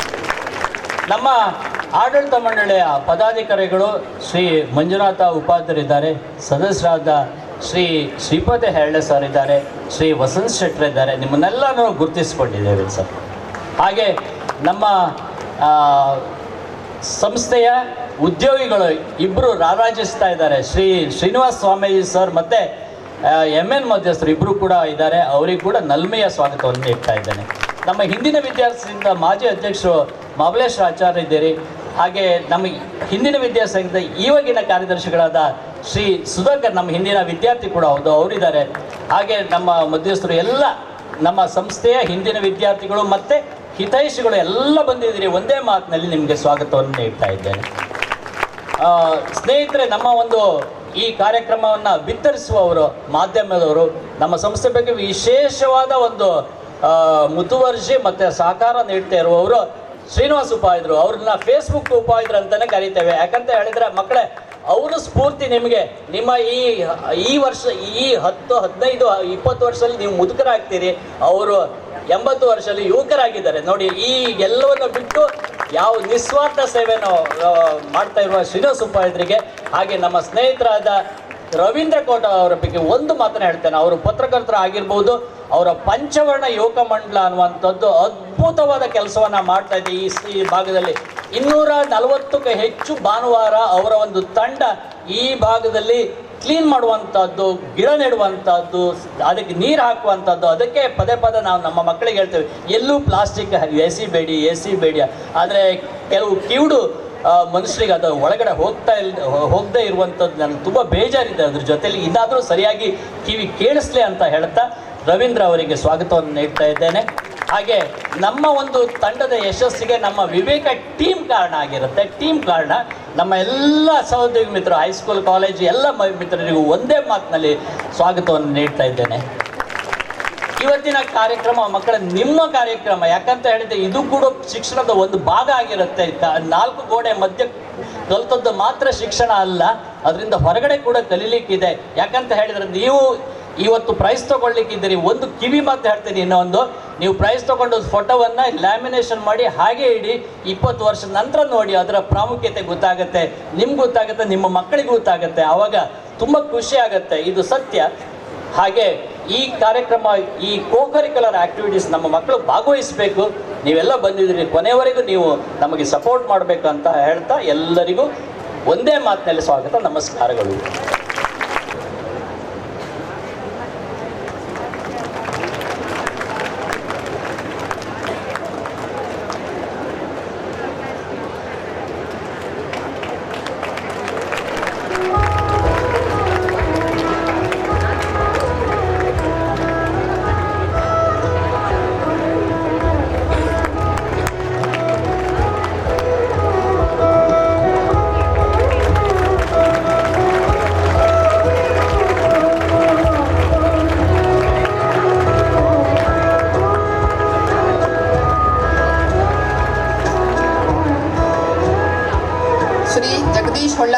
ಹಾಗೂ ಪ್ರೀತಿ ರೇಖಾ ಮೇಡಮ್ ರವರಿಗೆ ಹಾಗೂ ಆಡಳಿತ ಮಂಡಳಿಯ ಸದಸ್ಯರುಗಳಿಗೆ ಪುಷ್ಪ ನೀಡಿ ಗೌರವಿಸಬೇಕಾಗಿ. ಎಲ್ರಿಗಂ ಈಗ ನಮೋ ಬಂಧುಗಳೇ ಭಾಗಿಗಳೇ, ಉಲ್ಲಾಸವಿತ್ತವರೇ ಮನವ ತೊಳೆದವರೇ, ಟೊಳ್ಳು ಜಗ ಸಾಕುಬಾಳ್ ಎನಿಸಿ ಗುರುವಾದವರೇ, ಕೊಳ್ಳಿರಿ ನಮವನು ಏನು ಮಂಕುತಿಮ್ಮ. ನಮ್ಮ ಈ ವಿದ್ಯಾಸಂಸ್ಥೆಯ ಉತ್ಕರ್ಷಕ್ಕೆ ಉತ್ಕ್ರಾಂತಿಗೆ ಕಾರಣರಾದ ಎಲ್ಲ ವಿದ್ಯಾಭಿಮಾನಿಗಳನ್ನು ವಂದಿಸುತ್ತಾ ವಿವೇಕ ಪದವಿ ಪೂರ್ವ ಕಾಲೇಜಿನ ಪ್ರೌಢಶಾಲಾ ವಿಭಾಗದ 2024-25ನೇ ಸಾಲಿನ ವರದಿಯನ್ನು ಈ ವಾರ್ಷಿಕೋತ್ಸವದ ಶುಭ ಸಂದರ್ಭದಲ್ಲಿ ತಮ್ಮ ಮುಂದೆ ಮಂಡಿಸಲು ಸಂತೋಷಪಡುತ್ತೇನೆ. ದಿನಾಂಕ 15/6/2024ರಂದು ಸಂಸತ್ ಮಾದರಿಯಲ್ಲಿ EVM ಮೂಲಕ ಚುನಾವಣೆ ನಡೆಯಿತು. 10Aಯ ನಿಶಾಂತ್ ಪಿಗಿಣಿ ವಿದ್ಯಾರ್ಥಿ ಉಪನಾಯಕನಾಗಿ ಆಯ್ಕೆಗೊಂಡರು. ವಿದ್ಯಾರ್ಥಿ ಪ್ರತಿನಿಧಿಗಳೆಲ್ಲ ಸೇರಿ 10Bಯ ಸೈಯದ್ ಅಖ್ತರ್ ಹುಸೇನ್ನನ್ನು ವಾಗ್ಪತಿಯನ್ನಾಗಿಯೂ 10Bಯ ರೋಷನ್ನನ್ನು ವಿರೋಧ ಪಕ್ಷದ ಮುಖಂಡನನ್ನಾಗಿಯೂ ಆರಿಸಿದರು. ಪ್ರಾಂಶುಪಾಲರಾದ ಶ್ರೀ ಜಗದೀಶ್ ನಾವಡ್ರಿಂದ ಪ್ರಮಾಣ ವಚನ ಸ್ವೀಕರಿಸಿದ ಈ ವರ್ಷದ ವಿದ್ಯಾರ್ಥಿ ಸರ್ಕಾರದ ಮಂತ್ರಿಮಂಡಲವು ಈ ಕೆಳಗಿನಂತಿದೆ. ಶಿಸ್ತು ಮಂತ್ರಿಗಳು ನಿತೀಶ್ ಭಟ್ 10A ಮತ್ತು ಆರಾಧ್ಯ ಹೊಳ್ಳ 10A, ಆರೋಗ್ಯ ಮಂತ್ರಿ ಧನುಷ್ ಆಚಾರ್ಯ 10A, ಶುಚಿತ್ವ ಮಂತ್ರಿ ಸೃಜನ್ ಬಿ 10A, ಇಂಟರಾಕ್ಟ್ ಮಂತ್ರಿ ನಿಶಾಂತ್ ಶೆಟ್ಟಿ 10B, ಪ್ರದರ್ಶನ ಸಾಹಿತ್ಯ ಮತ್ತು ಅರಳುವ ಪ್ರತಿಭಾಲೋಕ ಮಂತ್ರಿ ಸಾಧನ್ಯು ಆಚಾರ್ಯ 10B, ಕ್ರೀಡಾ ಮಂತ್ರಿ ಮದನ್ ನೈರಿ 10A, ಇಕೋ ಕ್ಲಬ್ ಮಂತ್ರಿ ಶಾಶ್ವತ್ 10B, ವಿಜ್ಞಾನ ಸಂಘದ ಮಂತ್ರಿ ನರಹರಿ ಭಟ್ 10A, ಸಾಂಸ್ಕೃತಿಕ ಹಾಗೂ ಸಾಹಿತ್ಯ ಮಂತ್ರಿ ಮದನ್ MS 10B, ಸಮಾಜ ವಿಜ್ಞಾನ ಸಂಘದ ಮಂತ್ರಿ ಭುವನ್ 10B, ಕೃಷಿ ಮಂತ್ರಿ ಮಂದಿರ್ 10A, ವಾರ್ತಾ ಮಂತ್ರಿ ತನ್ಮಯ್ 10B, ವಾಚನಾಲಯ ಮಂತ್ರಿ ಗಗನ್ 10B, ಕ್ಷೀರ ಮಂತ್ರಿಗಳು ಶ್ರೀಪತಿ ಗಜಾನನ ದಿಗಂತ 10B, ಅನ್ನಪೂರ್ಣ ಮಂತ್ರಿಗಳು ಪನ್ನಗ ಸೋಮಯಾಜಿ, ಮನೀಶ್, ಗೌರವ್, ಮಂಜುನಾಥ 10A ಮತ್ತು ಶ್ರೀಪತಿ ಧನ್ರಾಜ್. ಪ್ರಾಂಶುಪಾಲರಾದ ಶ್ರೀ ಜಗದೀಶ್ ನಾವಡ ಹಾಗೂ ಶಾಲಾ ಶಿಕ್ಷಣ ಇಲಾಖೆಯ ಉಪನಿರ್ದೇಶಕರಾದ ಶ್ರೀ ಗಣಪತಿ ಇವರ ಉಪಸ್ಥಿತಿಯಲ್ಲಿ ನಡೆಯಿತು. ಈ ಸಂದರ್ಭದಲ್ಲಿ NMMSನಲ್ಲಿ ಉತ್ತೀರ್ಣರಾದ 3 ವಿದ್ಯಾರ್ಥಿಗಳನ್ನು ಹಾಗೂ ಅವರ ಪೋಷಕರನ್ನು ಗೌರವಿಸಲಾಯಿತು. ದಿನಾಂಕ ಮೇ 30ರಂದು ಪೋಷಕರ ಸಭೆಯನ್ನು ಕರೆದು ವಿದ್ಯಾರ್ಥಿಗಳ ಶೈಕ್ಷಣಿಕ ಪ್ರಗತಿಯ ಬಗ್ಗೆ ಸಮಾಲೋಚನೆಯನ್ನು ನಡೆಸಲಾಯಿತು. ಮುಂದಿನ ಪ್ರತಿ ಪರೀಕ್ಷೆಯ ನಂತರವೂ ಪೋಷಕರ ಸಭೆಗಳನ್ನು ನಡೆಸಲಾಗುತ್ತಿದೆ. ಪ್ರತಿ ಸೋಮವಾರ ಬೆಳಗ್ಗೆ 9 ಗಂಟೆಯಿಂದ 9:30ರವರೆಗೆ ಶಾಲಾ ನೆರವಿಯಲ್ಲಿ ಸಾಮೂಹಿಕ ಕವಾಯತಿನೊಂದಿಗೆ ವಾರ್ತೆ, ಚಿಂತನೆ, ಅಧ್ಯಾಪಕರ ಸಲಹೆ ಸೂಚನೆ, ವೃತ್ತಿ ಮಾರ್ಗದರ್ಶನಗಳು ದೊರೆಯುತ್ತವೆ. ಶಿಸ್ತಿನ ಸಿಪಾಯಿಗಳನ್ನು ನಿರ್ವಹಿಸುವ ನೌಕಾದಳದ NCCಯಲ್ಲಿ 100 ಕೆಡೆಟ್ಗಳಿದ್ದು ಅವರಲ್ಲಿ 47 ಮಂದಿ CATC ತರಬೇತಿ ಶಿಬಿರದಲ್ಲಿ ಪಾಲ್ಗೊಂಡಿರುತ್ತಾರೆ. ಯಕ್ಷ ಶಿಕ್ಷಣ ಟ್ರಸ್ಟ್ನ ಮೂಲಕ 48ಕ್ಕೂ ಹೆಚ್ಚು ವಿದ್ಯಾರ್ಥಿಗಳಿಗೆ ಉಚಿತವಾಗಿ ಯಕ್ಷಗಾನ ತರಬೇತಿಯನ್ನು ಕೊಡಲಾಗುತ್ತದೆ. ಅಶ್ವಿನಿ ಮಧ್ಯಸ್ಥ ಸ್ಮಾರಕ ಶೈಕ್ಷಣಿಕ ಸಾಂಸ್ಕೃತಿಕ ಕೇಂದ್ರದ ನಿರ್ದೇಶಕರಾದ ಶ್ರೀ MN ಮಧ್ಯಸ್ಥರು ಹಾಗೂ ಆನಂದ್ ಕುಂದರ್ ಪ್ರವರ್ತಕರು ಗೀತಾನಂದ ಫೌಂಡೇಶನ್ ಮೂಲಕ 8ನೇ ತರಗತಿಯ ಎಲ್ಲ ವಿದ್ಯಾರ್ಥಿಗಳಿಗೆ ಉಚಿತವಾಗಿ ನೋಟ್ ಪುಸ್ತಕಗಳನ್ನು ವಿತರಿಸಲಾಯಿತು. ದಿನಾಂಕ 13/6/24ರಂದು ಕಳೆದ ಸಾಲಿನ SSLC ಪರೀಕ್ಷೆಯಲ್ಲಿ ಉತ್ಕೃಷ್ಟ ಶ್ರೇಣಿಯಲ್ಲಿ ಉತ್ತೀರ್ಣರಾದ 17 ವಿದ್ಯಾರ್ಥಿ ಸಾಧಕರನ್ನು ಆಡಳಿತ ಮಂಡಳಿಯವರು ಪುರಸ್ಕರಿಸಿದರು. ಸಮಾಜ ಸಂಘದ ವತಿಯಿಂದ ನಡೆದ ಕಾರ್ಯಕ್ರಮಗಳು. ಜೂನ್ ತಿಂಗಳಿನಲ್ಲಿ ಉಪನ್ಯಾಸಕರಾಗಿರುವ ಶ್ರೀ ಚಂದ್ರನಾಯಕ್ ಇವರಿಂದ ಜನಸಂಖ್ಯಾ ಶಿಕ್ಷಣ ಮತ್ತು ಅದರ ಅಗತ್ಯತೆ ಬಗ್ಗೆ ಮಾಹಿತಿಯನ್ನು ನೀಡಲಾಯಿತು. ಕೋಟಾ ಆರಕ್ಷಕ ಠಾಣೆಯ ಠಾಣಾಧಿಕಾರಿ ಶ್ರೀ ತೇಜಸ್ವಿ ಅವರು ಮಾದಕ ವ್ಯಸನ ಮತ್ತು ಅದರ ದುಷ್ಪರಿಣಾಮ ಹಾಗೂ ಅಪರಾಧಗಳ ಬಗ್ಗೆ ಮಾಹಿತಿ ನೀಡಿದರು. ಜುಲೈ ತಿಂಗಳಿನಲ್ಲಿ ಶ್ರೀ ಸತೀಶ್ ಸುಂದರ್ ಅಧ್ಯಕ್ಷರು ಕೋಟಕಟ್ಟು ಗ್ರಾಮ ಪಂಚಾಯತ್ ಕೋಟ ಇವರಿಂದ ಶಾಲಾ ವಿದ್ಯಾರ್ಥಿ ಸಂಸತ್ ಉದ್ಘಾಟನೆಯಾಯಿತು. ಸ್ವಾತಂತ್ರ್ಯೋತ್ಸವದಂದು ಪ್ರಾಂಶುಪಾಲರಿಂದ ಧ್ವಜಾರೋಹಣ ಕಾರ್ಯಕ್ರಮ ನೆರವೇರಿಸಿ ಸಿಹಿ ವಿತರಿಸಲಾಯಿತು. ಗಾಂಧಿ ಜಯಂತಿ ಹಾಗೂ ಲಾಲ್ ಬಹದ್ದೂರ್ ಶಾಸ್ತ್ರಿಯವರ ಜಯಂತಿಯನ್ನು ಆಚರಿಸಿ ವಿದ್ಯಾರ್ಥಿಗಳಿಂದ ಶಾಲಾ ಪರಿಸರದ ಸ್ವಚ್ಛತಾ ಕಾರ್ಯಕ್ರಮ ನಡೆಸಲಾಯಿತು. ಅಕ್ಟೋಬರ್ ರಜೆಯಲ್ಲಿ 5 ದಿನಗಳ ಅವಿಸ್ಮರಣೀಯವಾದ ಶೈಕ್ಷಣಿಕ ಪ್ರವಾಸವನ್ನು ತಿರುವನಂತಪುರ ಹಾಗೂ ಕನ್ಯಾಕುಮಾರಿಯ ವಿವಿಧ ಪ್ರದೇಶಗಳಿಗೆ ಏರ್ಪಡಿಸಲಾಗಿತ್ತು. ಜೀವ ವಿಮೆಯ ಅಗತ್ಯತೆ ಬಗ್ಗೆ ಉಡುಪಿಯ ಜೀವ ವಿಮಾ ಸಂಸ್ಥೆಯ ನಿವೃತ್ತ general manager Shri Raghavendra M Samaga ಇವರಿಂದ ಮಾಹಿತಿ. ವಿಜ್ಞಾನ ಸಂಘದ ವತಿಯಿಂದ ನಡೆದ ಕಾರ್ಯಕ್ರಮಗಳು. ಜೂನ್ ತಿಂಗಳಲ್ಲಿ ಕೃತಕ ಬುದ್ಧಿಮತ್ತೆ, ಅದರ ಉಪಯೋಗ ಮತ್ತು ಸಮಸ್ಯೆಗಳ ವಿಷಯದಲ್ಲಿ ಖ್ಯಾತ ವಿಜ್ಞಾನಿ ಶ್ರೀ KP ರಾವ್ ಇವರೊಂದಿಗೆ ಸಂವಾದ ನಡೆಸಲಾಯಿತು. ನನ್ನೆಲ್ಲ ವಿದ್ಯಾರ್ಥಿ ಮಿತ್ರರು ಸಂಚಾರಿ ಒರೆಗಮಿ ವಸ್ತು ಪ್ರದರ್ಶನವನ್ನು ನೋಡಿ ಆನಂದಿಸಿದರು. ನವೆಂಬರ್ ತಿಂಗಳಿನಲ್ಲಿ ಶ್ರೀ ಪ್ರಶಾಂತ್ ಕಿಣಿ ಇವರಿಂದ ಇಂದ್ರಜಾಲ ಜಾದೂ ಕಾರ್ಯಕ್ರಮ ನಡೆಸಿಕೊಡಲಾಯಿತು. ಸಾಹಿತ್ಯ ಸಂಘದ ವತಿಯಿಂದ ನಡೆದ ಕಾರ್ಯಕ್ರಮಗಳು. ವಿದ್ಯಾರ್ಥಿಗಳ ಸಾಹಿತ್ಯ ಮತ್ತು ಕಲಾ ಪ್ರತಿಭೆಯ ವಿಕಾಸಕ್ಕಾಗಿ ಪ್ರತಿ ತರಗತಿಯಲ್ಲಿರುವ ಅರಳುವ ಪ್ರತಿಭಾಲೋಕ ಪ್ರದರ್ಶನ ಫಲಕದಲ್ಲಿ ವಿದ್ಯಾರ್ಥಿಗಳ ಬರಹ, ಚಿತ್ರಗಳೇ ಮೊದಲಾದ ಕೃತಿಗಳು ವಾರದಿಂದ ವಾರಕ್ಕೆ ಪ್ರಕಟಗೊಳ್ಳುವಂತೆ ಮಾಡಲಾಗುತ್ತಿದೆ. ಜೂನ್ ತಿಂಗಳಲ್ಲಿ ಸಂಭ್ರಮ 2024 ಮಕ್ಕಳ ಪ್ರತಿಭಾ ಪ್ರದರ್ಶನ ನಡೆಯಿತು. ಜುಲೈ ತಿಂಗಳಿನಲ್ಲಿ ಶ್ರೀ ಸುಜಯೇಂದ್ರ ಹಂದೆ ಇವರಿಂದ ಸಾಹಿತ್ಯ ಮತ್ತು ಬದುಕು ಎಂಬ ಕಾರ್ಯಕ್ರಮ. ಪ್ರತಿದಿನ ಮಧ್ಯಾಹ್ನದ ಊಟದ ವಿರಾಮದಲ್ಲಿ ಶಿಕ್ಷಕರಾದ ಶ್ರೀ ಶಂಭು ಭಟ್ ಇವರಿಂದ ಉಚಿತವಾಗಿ ಸಂಗೀತ, ಹಾರ್ಮೋನಿಯಂ ಹಾಗೂ ತಬಲಾ ತರಗತಿಗಳನ್ನು ನಡೆಸಲಾಗುತ್ತದೆ. ದಿನಾಂಕ 10/8/24 ಶಿವರಾಮ್ ಕಾರಂತ ಥೀಮ್ ಪಾರ್ಕ್ನಲ್ಲಿ ನಡೆದ ದೇಶಭಕ್ತಿ ಗೀತೆ ಸಮೂಹ ಗಾಯನ ಸ್ಪರ್ಧೆ. ಇದರಲ್ಲಿ ಭಾಗವಹಿಸಿದ ವಿದ್ಯಾರ್ಥಿಗಳು ಕನ್ನಡ ಭುವನೇಶ್ವರಿ ದೇವಿಯ ಭಾವಚಿತ್ರಕ್ಕೆ ಪುಷ್ಪಾರ್ಚನೆ ಮಾಡುವುದರ ಮೂಲಕ ಕನ್ನಡ ರಾಜ್ಯೋತ್ಸವದ ಆಚರಣೆ. ನವೆಂಬರ್ ತಿಂಗಳಿನಲ್ಲಿ ಶ್ರೀ ವೆಂಕಟೇಶ್ ವೈದ್ಯ ಯಶಸ್ವಿ ಕಲಾವೃಂದ ಕೊಮ್ಮೆ ಇವರಿಂದ ಹೂವಿನ ಕೋಲು ಕಾರ್ಯಕ್ರಮ, ಹಾಗೆ ಇಕೋ ಕ್ಲಬ್ ವತಿಯಿಂದ ನಡೆದ ಕಾರ್ಯಕ್ರಮಗಳು. ಪ್ರತಿ ವರ್ಷವೂ ಕೃಷಿ ಸಂಘ ಹಾಗೂ ಇಕೋ ಕ್ಲಬ್ ವತಿಯಿಂದ ಜೂನ್ ಹಾಗೂ ನವೆಂಬರ್ ತಿಂಗಳಿನಲ್ಲಿ ಬೆಂಡೆ ಹಾಗೂ ಬದನೆ ಕೃಷಿಯನ್ನು ಮಾಡಿಸಲಾಗುತ್ತಿದೆ. ಜುಲೈ ತಿಂಗಳಿನಲ್ಲಿ ಡಾಕ್ಟರ್ ಬಾಲಕೃಷ್ಣ ನಕ್ಷತ್ರಿ ಇವರ ಮಾರ್ಗದರ್ಶನದಲ್ಲಿ ವಿದ್ಯಾರ್ಥಿಗಳಿಂದಲೇ ಗದ್ದೆಯಲ್ಲಿ ಭತ್ತದ ನಾಟಿ ಮಾಡಿಸಲಾಯಿತು. ಪರಿಸರ ದಿನಾಚರಣೆಯ ಅಂಗವಾಗಿ ಶ್ರೀ ಬಾಲಗಂಗಾಧರ ಶೆಟ್ಟಿ ಇವರಿಂದ ವಿದ್ಯಾರ್ಥಿಗಳಿಗೆ ಪರಿಸರವನ್ನು ರಕ್ಷಿಸುವ ಕ್ರಮದ ಬಗ್ಗೆ ಮಾಹಿತಿ ನೀಡಲಾಯಿತು. ಹಾಗೂ ತದನಂತರ ಶಾಲಾ ಆವರಣದಲ್ಲಿ ವಿದ್ಯಾರ್ಥಿಗಳಿಂದ ಸಸಿಗಳನ್ನು ನಡೆಸಿ ವನಮಹೋತ್ಸವ ಕಾರ್ಯಕ್ರಮವನ್ನು ನಡೆಸಲಾಯಿತು. ಅಕ್ಟೋಬರ್ ತಿಂಗಳಿನಲ್ಲಿ ಆಹಾರ ಪದ್ಧತಿ, ಆರೋಗ್ಯ ಮತ್ತು ಆಯುರ್ವೇದ ಎಂಬ ಕಾರ್ಯಕ್ರಮವನ್ನು ಡಾಕ್ಟರ್ ವಿಜಯೇಂದ್ರ ಭಟ್ ಇವರಿಂದ ನಡೆಸಲಾಯಿತು. NCC ಹಾಗೂ ಕ್ರೀಡಾ ಸಂಘಗಳ ವತಿಯಿಂದ ನಡೆದ ಕಾರ್ಯಕ್ರಮಗಳು. ನಿವೃತ್ತ ಅಧ್ಯಾಪಕರಾದ ಶ್ರೀ ಜನಾರ್ದನ ಹಂದೆ ಅವರಿಂದ ಯೋಗ ದಿನಾಚರಣೆಯನ್ನು ಪ್ರಾತ್ಯಕ್ಷಿಕೆಯ ಮೂಲಕ ಆಚರಿಸಲಾಯಿತು. ದಿನಾಂಕ 7/11/2024 9/11/2024 ನಡೆದ ವಿವೇಕ ವಿದ್ಯಾಸಂಸ್ಥೆಗಳ ವಾರ್ಷಿಕ ಕ್ರೀಡೋತ್ಸವದಲ್ಲಿ 167 ವಿದ್ಯಾರ್ಥಿಗಳು ಸಂಭ್ರಮದಿಂದ ಪಾಲ್ಗೊಂಡಿದ್ದರು. ಸ್ಪರ್ಧೆಗಳು ಹಾಗೂ ಬಹುಮಾನಗಳು.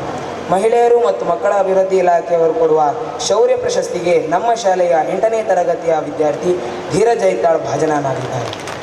ಜುಲೈ ತಿಂಗಳಿನಲ್ಲಿ TCSನವರು ನಡೆಸಿದ ಶಾಲಾ ಮಟ್ಟದ ಪ್ರಬಂಧ ಸ್ಪರ್ಧೆಯ ಹಿರಿಯರ ವಿಭಾಗದಲ್ಲಿ ವಿಜೇತರಾದವರು ನಿಧೀಶ ಭಟ್ಟ, ನರಹರಿ ಭಟ್ ಹಾಗೂ ಶ್ರೇಯಸ್ ದೇವಾಡಿಗ. ಜುಲೈ ತಿಂಗಳಿನಲ್ಲಿ ನಡೆದ ನಾಡಪ್ರಭು ಕೆಂಪೇಗೌಡ ಜಯಂತಿ ದಿನಾಚರಣೆ ಪ್ರಯುಕ್ತ ನಡೆದ ತಾಲೂಕು ಮಟ್ಟದ ಚಿತ್ರಕಲೆಯಲ್ಲಿ ಸಾಧನೆಯು ಆಚಾರ್ಯ ಪ್ರಥಮ ಸ್ಥಾನ ಹಾಗೂ ಭಾಷಣ ಸ್ಪರ್ಧೆಯಲ್ಲಿ ನಿಧೀಶ ಭಟ್ಟ ತೃತೀಯ ಸ್ಥಾನವನ್ನು ಪಡೆದಿರುತ್ತಾರೆ. ಆಗಸ್ಟ್ ತಿಂಗಳಿನಲ್ಲಿ ಶಿಕ್ಷಣ ಇಲಾಖೆಯವರು ನಡೆಸಿದ ವಿಜ್ಞಾನ ವಿಚಾರಗೋಷ್ಠಿಯಲ್ಲಿ ಕೃತಕ ಬುದ್ಧಿಮತ್ತೆಯಲ್ಲಿ ಸಂಭವನೀಯತೆ ಮತ್ತು ಕಾಳಜಿ ಎಂಬ ವಿಜ್ಞಾನ ವಿಚಾರಗೋಷ್ಠಿಗೆ ನಿಶಾಂತ್ ಕಿಣಿ ಈತ ಜಿಲ್ಲಾ ಮಟ್ಟದಲ್ಲಿ ತೃತೀಯ ಸ್ಥಾನವನ್ನು ಪಡೆದಿರುತ್ತಾನೆ. ತಾಲೂಕು ಮಟ್ಟದ ವಿಜ್ಞಾನ ನಾಟಕ ಸ್ಪರ್ಧೆಯಲ್ಲಿ ನಿಧೀಶ ಭಟ್ಟ ಮತ್ತು ತಂಡದವರು ಅಭಿನಯಿಸಿದ ಸಫಿಯಾ ಎಂಬ ನಾಟಕ ತೃತೀಯ ಸ್ಥಾನವನ್ನು ಪಡೆದಿರುತ್ತದೆ. ಅಕ್ಟೋಬರ್ ತಿಂಗಳಿನಲ್ಲಿ TCSನವರು ನಡೆಸಿದ ರೂರಲ್ IT ಕ್ವಿಜ್ನ ಜಿಲ್ಲಾ ಹಂತದಲ್ಲಿ ಆಯ್ಕೆಯಾಗಿ ಮೈಸೂರಿನಲ್ಲಿ ನಡೆದ ವಿಭಾಗ ಮಟ್ಟದ ಸ್ಪರ್ಧೆಯಲ್ಲಿ ಭಾಗವಹಿಸಿದವರು ನರಹರಿ ಭಟ್, ಮದನ್ ನಾಯ್ರಿ ಮತ್ತು ಮದನ್ MS. ಜಿಲ್ಲಾ ಮಟ್ಟದ ಮಕ್ಕಳ ಹಕ್ಕುಗಳ ಸಂಸತ್ 2024 ಸ್ಪರ್ಧೆಯಲ್ಲಿ ನಿಶಾಂತ್ ಪಿ ಕಿಣಿ ಆಯ್ಕೆಯಾಗಿ ಮುಖ್ಯಮಂತ್ರಿಗಳ ಜೊತೆ ಸಮಾಲೋಚನೆ ಮಾಡುವಲ್ಲಿ ಆಯ್ಕೆಯಾಗಿರುತ್ತಾನೆ. ನವೆಂಬರ್ ತಿಂಗಳಿನಲ್ಲಿ ಸಾಧನೆಯು ಆಚಾರ್ಯ ಹಾಗೂ ನಿಶಾಂತ್ ಪಿ ಕಿಣಿ ಇವರು ತಯಾರಿಸಿದ ಕುರುಡರ ಕಣ್ಣು ಮಾದರಿಯು ಜಿಲ್ಲಾ ಮಟ್ಟದಲ್ಲಿ ಪ್ರಥಮ ಸ್ಥಾನ ಪಡೆದು ರಾಜ್ಯ ಮಟ್ಟದ ಸ್ಪರ್ಧೆಯಲ್ಲಿ ಭಾಗವಹಿಸುತ್ತಾರೆ. ಕ್ಲಸ್ಟರ್ ಮಟ್ಟದ ಪ್ರತಿಭಾ ಕಾರಂಜಿಯಲ್ಲಿ ಶ್ರೇಯಸ್ ಆಚಾರ್ ಮಿಮಿಕ್ರಿಯಲ್ಲಿ ಪ್ರಥಮ, ತನ್ಮಯ್ ಹಿಂದಿ ಭಾಷಣದಲ್ಲಿ, ಅನಂತಾದಿತ್ಯ ಅಡಿಗ ಸಂಸ್ಕೃತ ಧಾರ್ಮಿಕ ಪಠಣದಲ್ಲಿ, ಜನಪದ ನೃತ್ಯದಲ್ಲಿ ಉಲ್ಲಾಸಾಚಾರ್, ಮಯೂರ, ಸಮನ್ಯು, ರಾಹುಲ್ ಮತ್ತು ನಿರಂಜನ್, ರಸಪ್ರಶ್ನೆಯಲ್ಲಿ ನರಹರಿ ಭಟ್, ಶ್ರೀಶ R ಪೂಜಾರಿ ಇವರು ದ್ವಿತೀಯ ಬಹುಮಾನವನ್ನು ಪಡೆದಿರುತ್ತಾರೆ. ಹಾಗೆಯೇ ನಿಶಾಂತ್ ಪಿ ಕಿಣಿ ಆಶುಭಾಷಣ ಮತ್ತು ಜನಪದ ಗೀತೆಯಲ್ಲಿ, ಅರುಷ್ AN ಭಾವಗೀತೆಯಲ್ಲಿ, ಹಿತೇಶ್ ಪ್ರಬಂಧ ರಚನೆಯಲ್ಲಿ, ಶ್ರೇಯಸ್ ದೇವಾಡಿಗ ಪದ್ಯ ಕವನ ವಾಚನದಲ್ಲಿ ತೃತೀಯ ಬಹುಮಾನವನ್ನು ಪಡೆದಿರುತ್ತಾರೆ. ಬ್ರಹ್ಮಾವರ ವಲಯ ಮಟ್ಟದ ಪ್ರತಿಭಾ ಕಾರಂಜಿಯಲ್ಲಿ ನಿಧೀಶ ಭಟ್ಟ ಗಜಲ್ ಹಾಗೂ ಸಂಸ್ಕೃತ ಭಾಷಣಗಳಲ್ಲಿ ಕ್ಲಸ್ಟರ್, ತಾಲೂಕು ಮಟ್ಟದಲ್ಲಿ ಪ್ರಥಮ ಸ್ಥಾನವನ್ನು ಪಡೆದು ಜಿಲ್ಲಾ ಮಟ್ಟಕ್ಕೆ ಆಯ್ಕೆಯಾಗಿರುತ್ತಾನೆ. ಕವ್ವಾಲಿ ಸ್ಪರ್ಧೆಯಲ್ಲಿ ಅರುಷ್ AN ಮತ್ತು ತಂಡ ಪ್ರಥಮ ಸ್ಥಾನ ಪಡೆದು ಜಿಲ್ಲಾ ಮಟ್ಟದ ಸ್ಪರ್ಧೆಗೆ ಆಯ್ಕೆಯಾಗಿರುತ್ತಾರೆ. ತಂಡದ ಇತರ ಸದಸ್ಯರು ಆಯುಷ್, ನಿಧೀಶ್ ಭಟ್ಟ, ನಿಶಾಂತ್ ಪಿ ಕಿಣಿ, ವಿಜೇಶ, ಸಮೃದ್ಧ ಜೀವನ್. ಭಾರತೀಯ ಸಂಸ್ಕೃತಿಯನ್ನು ಉದ್ದೀಪನಗೊಳಿಸುವ ರಾಮಾಯಣ ಮತ್ತು ಮಹಾಭಾರತ ಪರೀಕ್ಷೆಗಳಲ್ಲಿ ಸುಮಾರು 40 ವಿದ್ಯಾರ್ಥಿಗಳು ಭಾಗವಹಿಸಿರುತ್ತಾರೆ. ನಮ್ಮಲ್ಲಿ ನೈತಿಕ ಮೌಲ್ಯಗಳನ್ನು ಬಿಂಬಿಸುವ ಶಾಂತಿವನ ಟ್ರಸ್ಟ್ ಧರ್ಮಸ್ಥಳ ಇವರು ನಡೆಸುವ ವಿವಿಧ ಸ್ಪರ್ಧೆಗಳಲ್ಲಿ ನನ್ನ ವಿದ್ಯಾರ್ಥಿ ಮಿತ್ರರು ಭಾಗವಹಿಸಿರುತ್ತಾರೆ.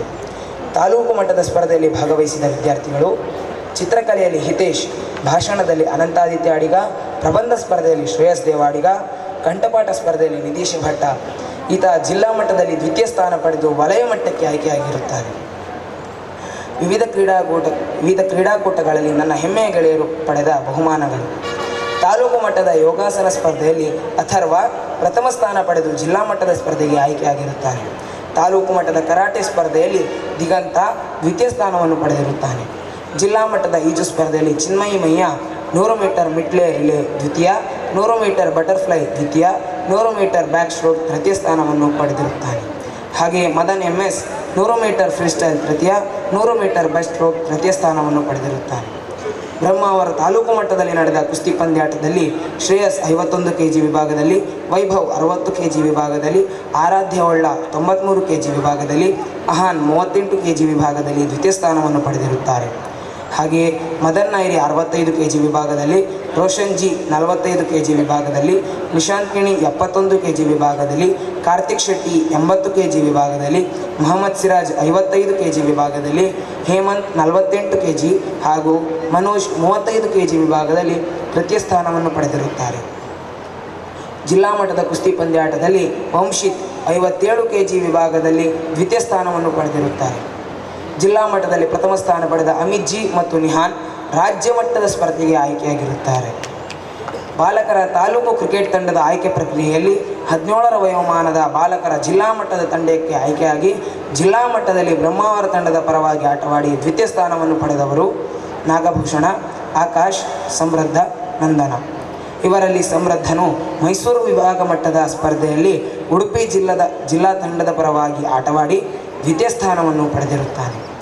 14ರ ವಯೋಮಾನದ ಜಿಲ್ಲಾ ಮಟ್ಟದ ಕ್ರಿಕೆಟ್ ಪಂದ್ಯಾಟದಲ್ಲಿ ನಮ್ಮ ಶಾಲೆಯ ಆಯುಷ್ಮಾನ್ ಭಟ್ ಪ್ರಥಮ ಸ್ಥಾನ ಪಡೆದು ವಲಯ ಮಟ್ಟಕ್ಕೆ ಆಯ್ಕೆಯಾಗಿರುತ್ತಾನೆ.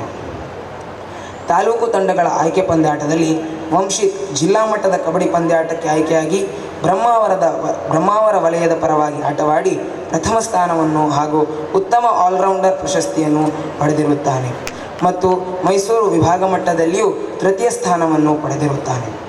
ಜಿಲ್ಲಾ ಮಟ್ಟದಿಂದ ಮೈಸೂರು ವಲಯ ಮಟ್ಟದ ಖೋ ಪಂದ್ಯಾಟಕ್ಕೆ ಆಯ್ಕೆಯಾದವರು ನಿಹಾಲ್, ಮನ್ವಿತ್, ಸಮೃದ್ಧ. ಈ ವರ್ಷದ SSLC ಫಲಿತಾಂಶದಲ್ಲಿ ಕಳೆದ ವರ್ಷದಂತೆ 100% ಫಲಿತಾಂಶ ದಾಖಲೆ ಆಗುವಂತಾಗಬೇಕೆಂಬುದು ನಿಲುವಿನಿಂದ ನಾವೆಲ್ಲರೂ ಪ್ರಯತ್ನಶೀಲರಾಗಿದ್ದೇವೆ. ದೇವರ ದಯೆ, ನಿಮ್ಮೆಲ್ಲರ ಹಾರೈಕೆಗಳಿಂದ ನಮ್ಮ ಈ ಪ್ರಯತ್ನ ಸಫಲ ಆಗುವ ದಿನ ಬರುವಂತಾಗಲಿ. ಆನಂದದ ಕಲಿಕೆಗೂ ಯೋಗ್ಯ ವ್ಯಕ್ತಿತ್ವ ನಿರ್ಮಾಣಕ್ಕೂ ಹೆಸರಾದ ಈ ಶಾಲೆಯ ಕೀರ್ತಿ ಧ್ವಜವು ಇನ್ನಷ್ಟು ಎತ್ತರೆತ್ತರಕ್ಕೆ ಏರುವಂತಾಗಲಿ ಎಂದು ಹಾರೈಸಿ ನನ್ನೀ ವರದಿಯನ್ನು ಮುಗಿಸುತ್ತಿದ್ದೇನೆ. ನಮ್ಮ ವಿವೇಕಕ್ಕೆ ಜಯವಿರಲಿ ಸದಾ. ಧನ್ಯವಾದ.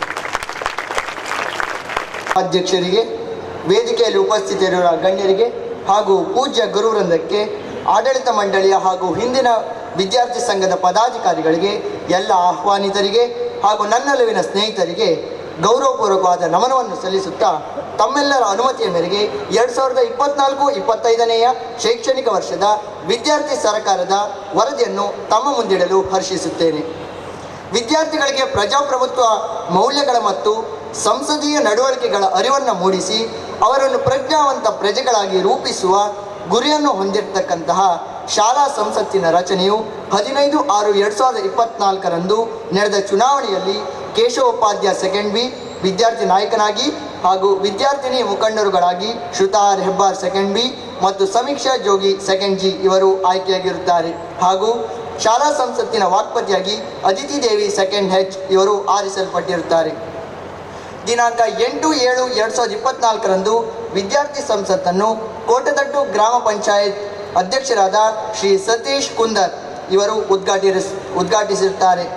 ಅದೇ ದಿನ ಪ್ರತಿಜ್ಞಾಬದ್ಧರಾದ ಸಂಸತ್ತಿನ ಸದಸ್ಯರನ್ನು ಪ್ರತಿನಿಧಿಸುವ ಮಂತ್ರಿಮಂಡಲವನ್ನು ಸಹ ರಚಿಸಲಾಯಿತು.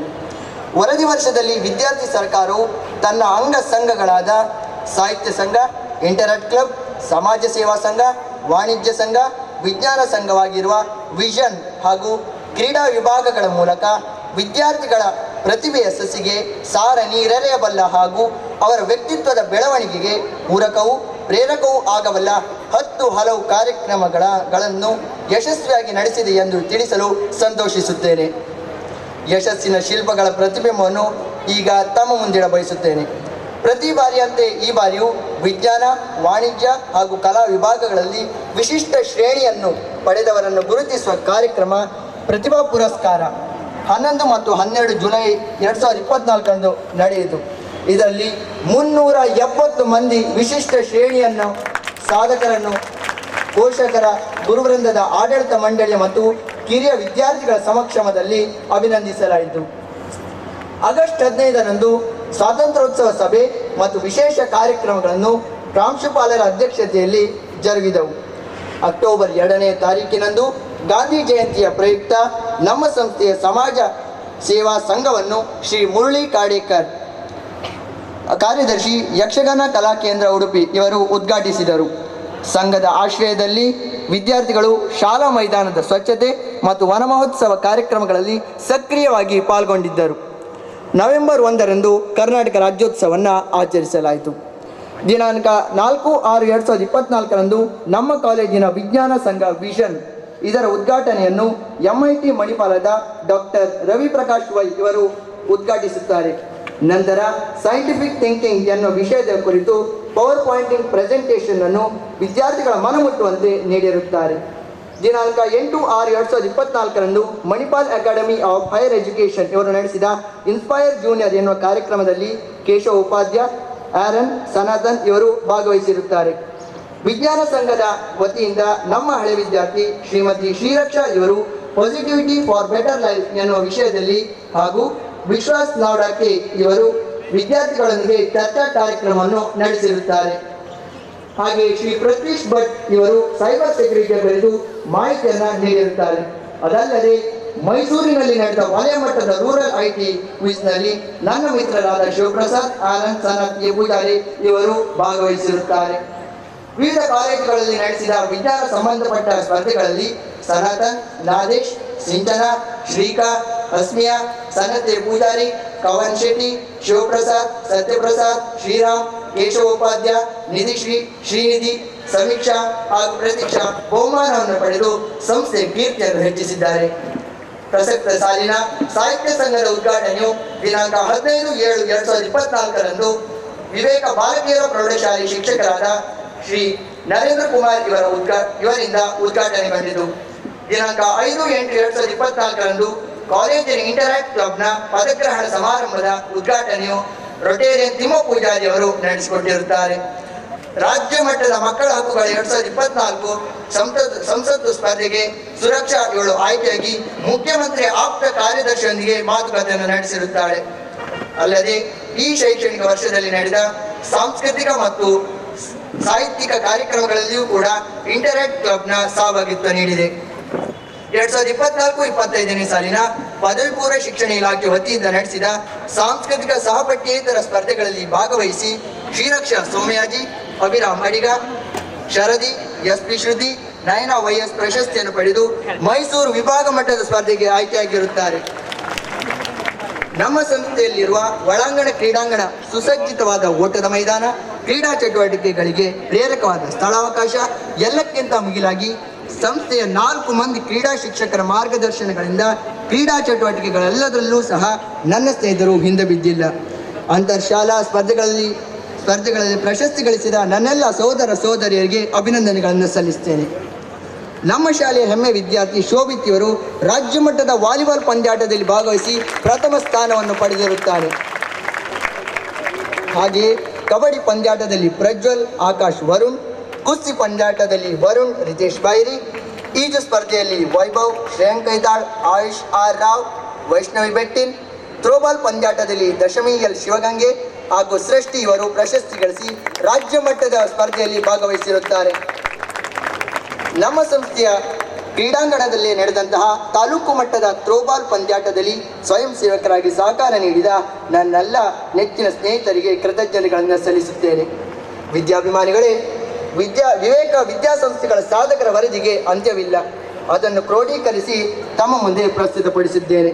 ನಮ್ಮೆಲ್ಲ ಸಾಧನೆಗಳಿಗೆ ಸ್ಫೂರ್ತಿ ಚೇತನಾದ ಪ್ರಾಂಶುಪಾಲರು, ಗುರುವೃಂದ, ಆಡಳಿತ ಮಂಡಳಿ, ಹಿಂದಿನ ವಿದ್ಯಾರ್ಥಿ ಸಂಘ, ಪೋಷಕರು, ಪರಿಸರ ಸಂಘ ಸಂಸ್ಥೆಗಳು, ದತ್ತಿನಿಧಿಗಳ ಮೂಲಕ ಸಾಧಕರನ್ನು ಗೌರವಿಸುತ್ತಿರುವ ದಾನಿಗಳು ಮತ್ತು ಎಲ್ಲ ಶಿಕ್ಷಣಾಭಿಮಾನಿಗಳನ್ನು ಗೌರವಪೂರ್ವಕವಾಗಿ ವಂದಿಸುತ್ತಾ ನಿಮ್ಮೆಲ್ಲರ ಹಾರೈಕೆಯಿಂದ ಇನ್ನಷ್ಟು ಸಾಧನೆಗಳನ್ನು ದಾಖಲಿಸುವಂತಾಗಲಿ ಎಂದು ಪ್ರಾರ್ಥಿಸುತ್ತಾ ಸಹಕರಿಸಿದ, ಬೋಧಿಸಿದ, ಮಾರ್ಗದರ್ಶನವನ್ನು ನೀಡಿದ ಎಲ್ಲ ಸಹೃದಯ ಸಜ್ಜನರಿಗೆ ಕೃತಜ್ಞತೆಗಳನ್ನು ಸಲ್ಲಿಸುತ್ತಿದ್ದೇನೆ. ಧನ್ಯವಾದಗಳು.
ಹಿರಿಯರೇ, ವಿದ್ಯಾರ್ಥಿನಿ ಸಹೋದರಿಯರೇ ಮತ್ತು ಈ ಸಂಸ್ಥೆಯಲ್ಲಿ ಶಿಕ್ಷಕರಾಗಿ ದುಡಿತಾ ಇರುವಂಥ ಎಲ್ಲ ಶಿಕ್ಷಕ ವೃಂದದವರೇ,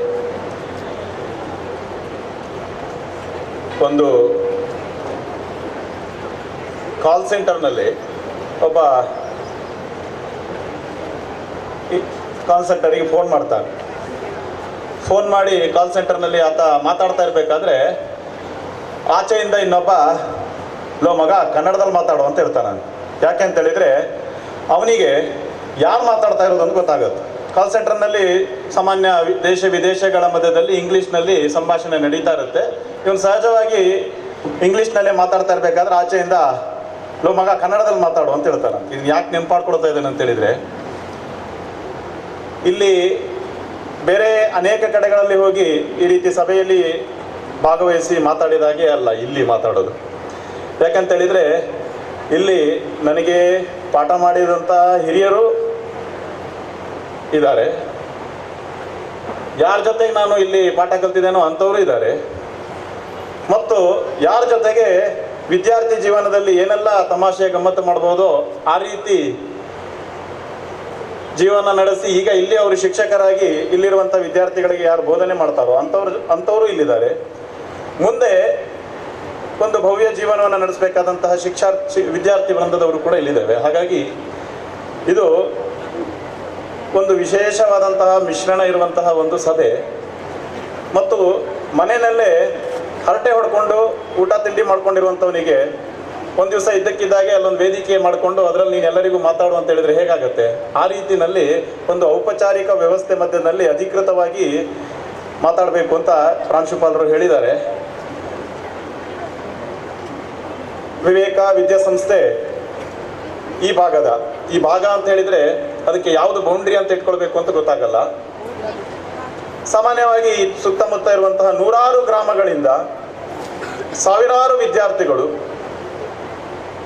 ಒಂದು 75 ವರ್ಷಗಳ ಕಾಲ ಇಲ್ಲಿ ಕಲ್ತ್ಕೊಂಡು ಹೋಗಿದ್ದಲ್ಲ, ಜೀವನವನ್ನು ಅನುಭವಿಸಿಕೊಂಡು ಆ ಅನುಭವವನ್ನು ಈಗ ಸಮಾಜದ ಮಧ್ಯದಲ್ಲಿ ಕಳೀತಾ ಇದ್ದಾರೆ.